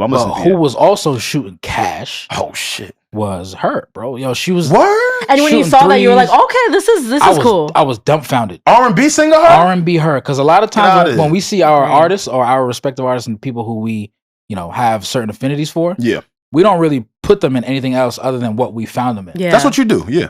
They're like, music is your life. Yes, Pierre, that is what you do. Nothing else other than what I know them. Like, Pierre only thinks we know how to podcast. Word, that's it. Like, he doesn't think we have other talents. I call Alex once. And you know how when you call somebody, you could tell that they're eating? Yes. Mind you, Reg, the thing is, we never see Alex eat. Oh my God, he was eating. How exciting. He was actually eating. I was like, yo, bro, I'm going to call you back because I know this got to be your time. Sacred experience. It's an anomaly. I was watching her shooting the shots and I was impressed, dumbfounded, astonished. That's sexist. Oh, nah. Damn, you tried to line me, bro. I could have said that. I could have went that angle too. I could have done it, but I didn't do it. I'm playing. I love you. Because what her was doing is impressive to anybody. You know? Right. She was making them in a row. Like you're saying because you expect for her to be an R&B singer. Yeah, I never thought to put her in coordination, athletic coordination in the same sentence. She be playing on the same site. That piano. I mean, she be playing the fuck out of that piano. In the athletic sense, I've never seen it. But I will say this. Yeah. I did a deep dive on myself. I'm like, why is it that? Why am I like this? Why is this fire? Right? Yeah. Granted, my wife played D1 ball. Yo, no. Period. If y'all don't know, I was gonna bring that up. I don't know if you wanted me to bring it up. Me either. But she is definitely athletic. No. She's a hooper. She might could beat me. Not fact. She coaches all that. She might could beat me. She like the female Jesus Shuttlesworth. Yo, no. She's a bucket. Okay. For sure. She's a bucket. I love it. I thought to myself, like, yo, why is that so fire to me, right? And then I realized I'm similar to Ocho Cinco. What is Ocho Cinco? What did he say? As a man, again, me as myself, if I'm dating someone, the hope is one day I'd want to marry them. Sure. And then after marriage or during marriage, we would procreate. You really want to raise athletes? What? That's my life's goal. Not necessarily athletes, but just kids who are athletic. I feel guilty. Don't stop bringing this up.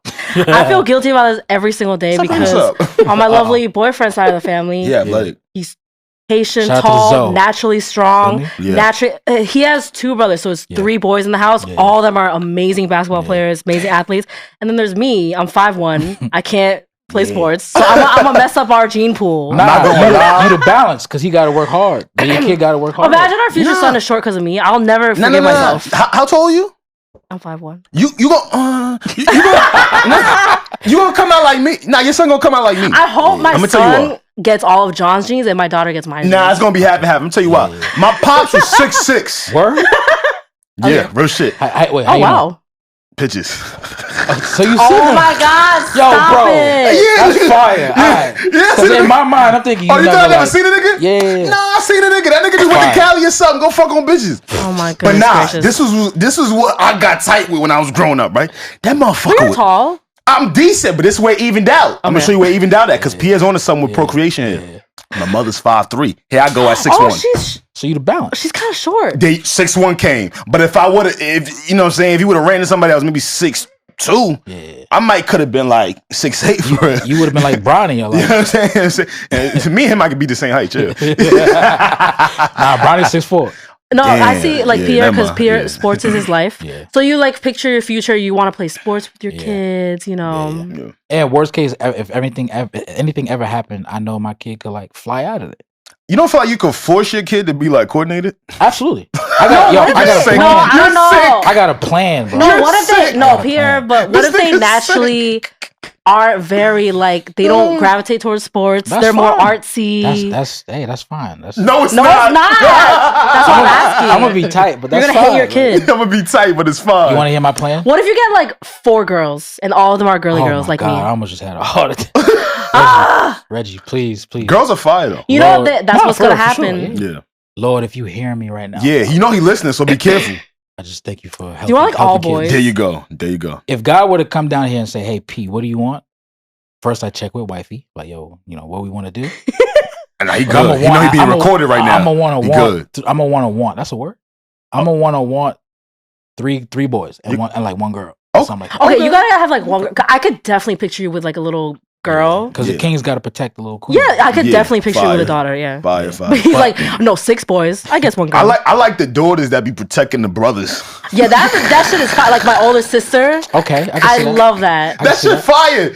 Nah, because the older sisters be gangster, bro. Yeah. Yes. What? They do not play about their little baby brother. What? Oh my God. They get gangster. I need that loving in my family. Period. Word. My plan though need that is when God willing, we have a boy. Right. He come out first. Every now and again, when he get a little older, I'm gonna push him around a little bit. He gonna kind of play fight a little bit. He gonna throw the nigga to the floor. Like a tough love situation. little tough love. Oh, I'm gonna probably go to like the park and do some ladder drills. Do some ladder drills and just shit. to kind of impress him. Yeah. Or like fake, like, hey, like, what do you think of this? So try this, try that. And then next thing you know, he's 6 with quick feet, coordinated hands. You know what I mean? This guy got the whole shit and I'm figured out. But you're on to something. I ain't gonna lie. Like, who you procreate with is very synonymous with their genes and what they could do. Yeah. And that's Chad's whole thing about the reason why one of the reasons why he's with his current wife. Got you. Or his wife is because he put it through a test on one of their dates. Oh my gosh. He found out she was athletic. Shout out to Rel. Oh, thank God my boyfriend didn't fucking do this. I would have been huffing and puffing. Playing ping pong. I would have been like fainting. Let me see what your 40 like. Katt Williams. Right now. Yeah. I don't like testing. Like, if you don't show me, I'm gonna just dip. Okay. Like if they don't want to do it. Yeah, like if you don't show any natural urge to want to show me your full forward time or do some sit-ups, man, it's all good, man. I'm gonna just head out. Listen, man, I have really enjoyed our conversation today. Good job, Pierre. Thank you, guys. Good shit, P. Good shit. First conversation of the new year, 2024. I wanted to leave the people with some quotes. You feel me? Do what you will with them. I know we spoke briefly about resolutions to start, but these are just some things that came to my head. All right. Do not let them people panhandle your thoughts this year. Okay. Yes. All right. Don't let that go over your head. All right. Don't let them take some original thought that you had and put in the streets. All right. Don't let them put in them dirty streets and reword it for you. All right, man. Your thoughts are your thoughts. And you can listen to We Have More Thoughts here on the Need to Know Network. Whoa. Okay, come on now. You know how we rock. You see what's going on here? A lot of transitions. I see it. Transitions. Okay. And this one, my last one that I pulled, can't even plagiarize because this just a masterclass is what I saw from Katt Williams. He said that you can either juice or go to the gym. And in 2024... if that went over your head, get ready for the next year. You ain't ready for this year. Try again next year. All right? You can either juice I remember that. or go to the gym. Yeah. I shouldn't have to break down what that means. For the lay people, you don't want to? Okay, for the... because I'm kind of confused. Nah, because I know there's a subset of people who might not understand. You're right, because I like hitting all genres. Just so we don't lose anybody. You're right. I'm not trying to lose. No, you're right. I like hitting all genres here. You're right. Yeah. Now, what that means is... you can either work really hard at something to get that goal that you got written down on your vision board, right? Or you could juice, meaning you could take some steroids and you can give the facade, right? You can give the facade that your way through it. that you worked your way through it. Now, the ending will always deal with you. So do what you will with that information. I'm so glad you explained that because I was over here confused as fuck. No, because me, I just said I'm not a very active girl. Yes. Well, now I am, but I wasn't athletic. But what I am is very healthy and nutritious. Yes. So my mind automatically went to juicing. So I thought you meant like, does it mean like you could either diet or go steroids? To okay, I get steroids. it. Okay. Yeah, that's fire. Yeah. Just wanted to leave the people with some parables. I'm about to tweet that right now. Yeah, that's fire. Right? Yeah, you can either juice or go to the gym. All right, don't let that go over your head. Wait, but you said at the end of the day, the end will what? The end will always deal with you. It's fire. All right, so everything come with the fortune cookies. Yeah, I'm trying to get more into the parables this year. Katt Williams spoke in so many parables on that interview that it just persuaded me to do the same. If you missed it, it wasn't for you. If you missed it, it wasn't for you. Listen, if you reached this point of the episode... I literally tweeted it. Oh, thank you. That's and people who are listening to this, go on my Twitter. I literally tweeted it. And people are going to be so confused. I don't even talk like this. Watch Regi be twinning. You can either juice or go to the gym. Regi's going to be trending. Come on now.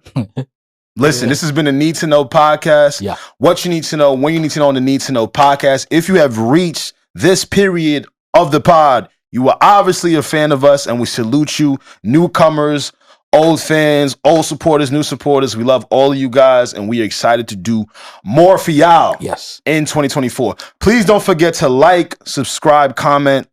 We love you guys. We'll talk to you shortly. And again, please send some birthday wishes to our guy SaVon. Yes. He's SaVon, in the mix. Happy birthday. Happy birthday to our guy SaVon, man. Our guy over here. He is loved. He's probably drunk on an island somewhere right now. Yeah, I'm bigging him up and he's probably like passed out right now. So it's fine. Again, this has been the Need to Know podcast. What you need to know, when you need to know on the Need to Know podcast. We out of here, man. Salute. Gang.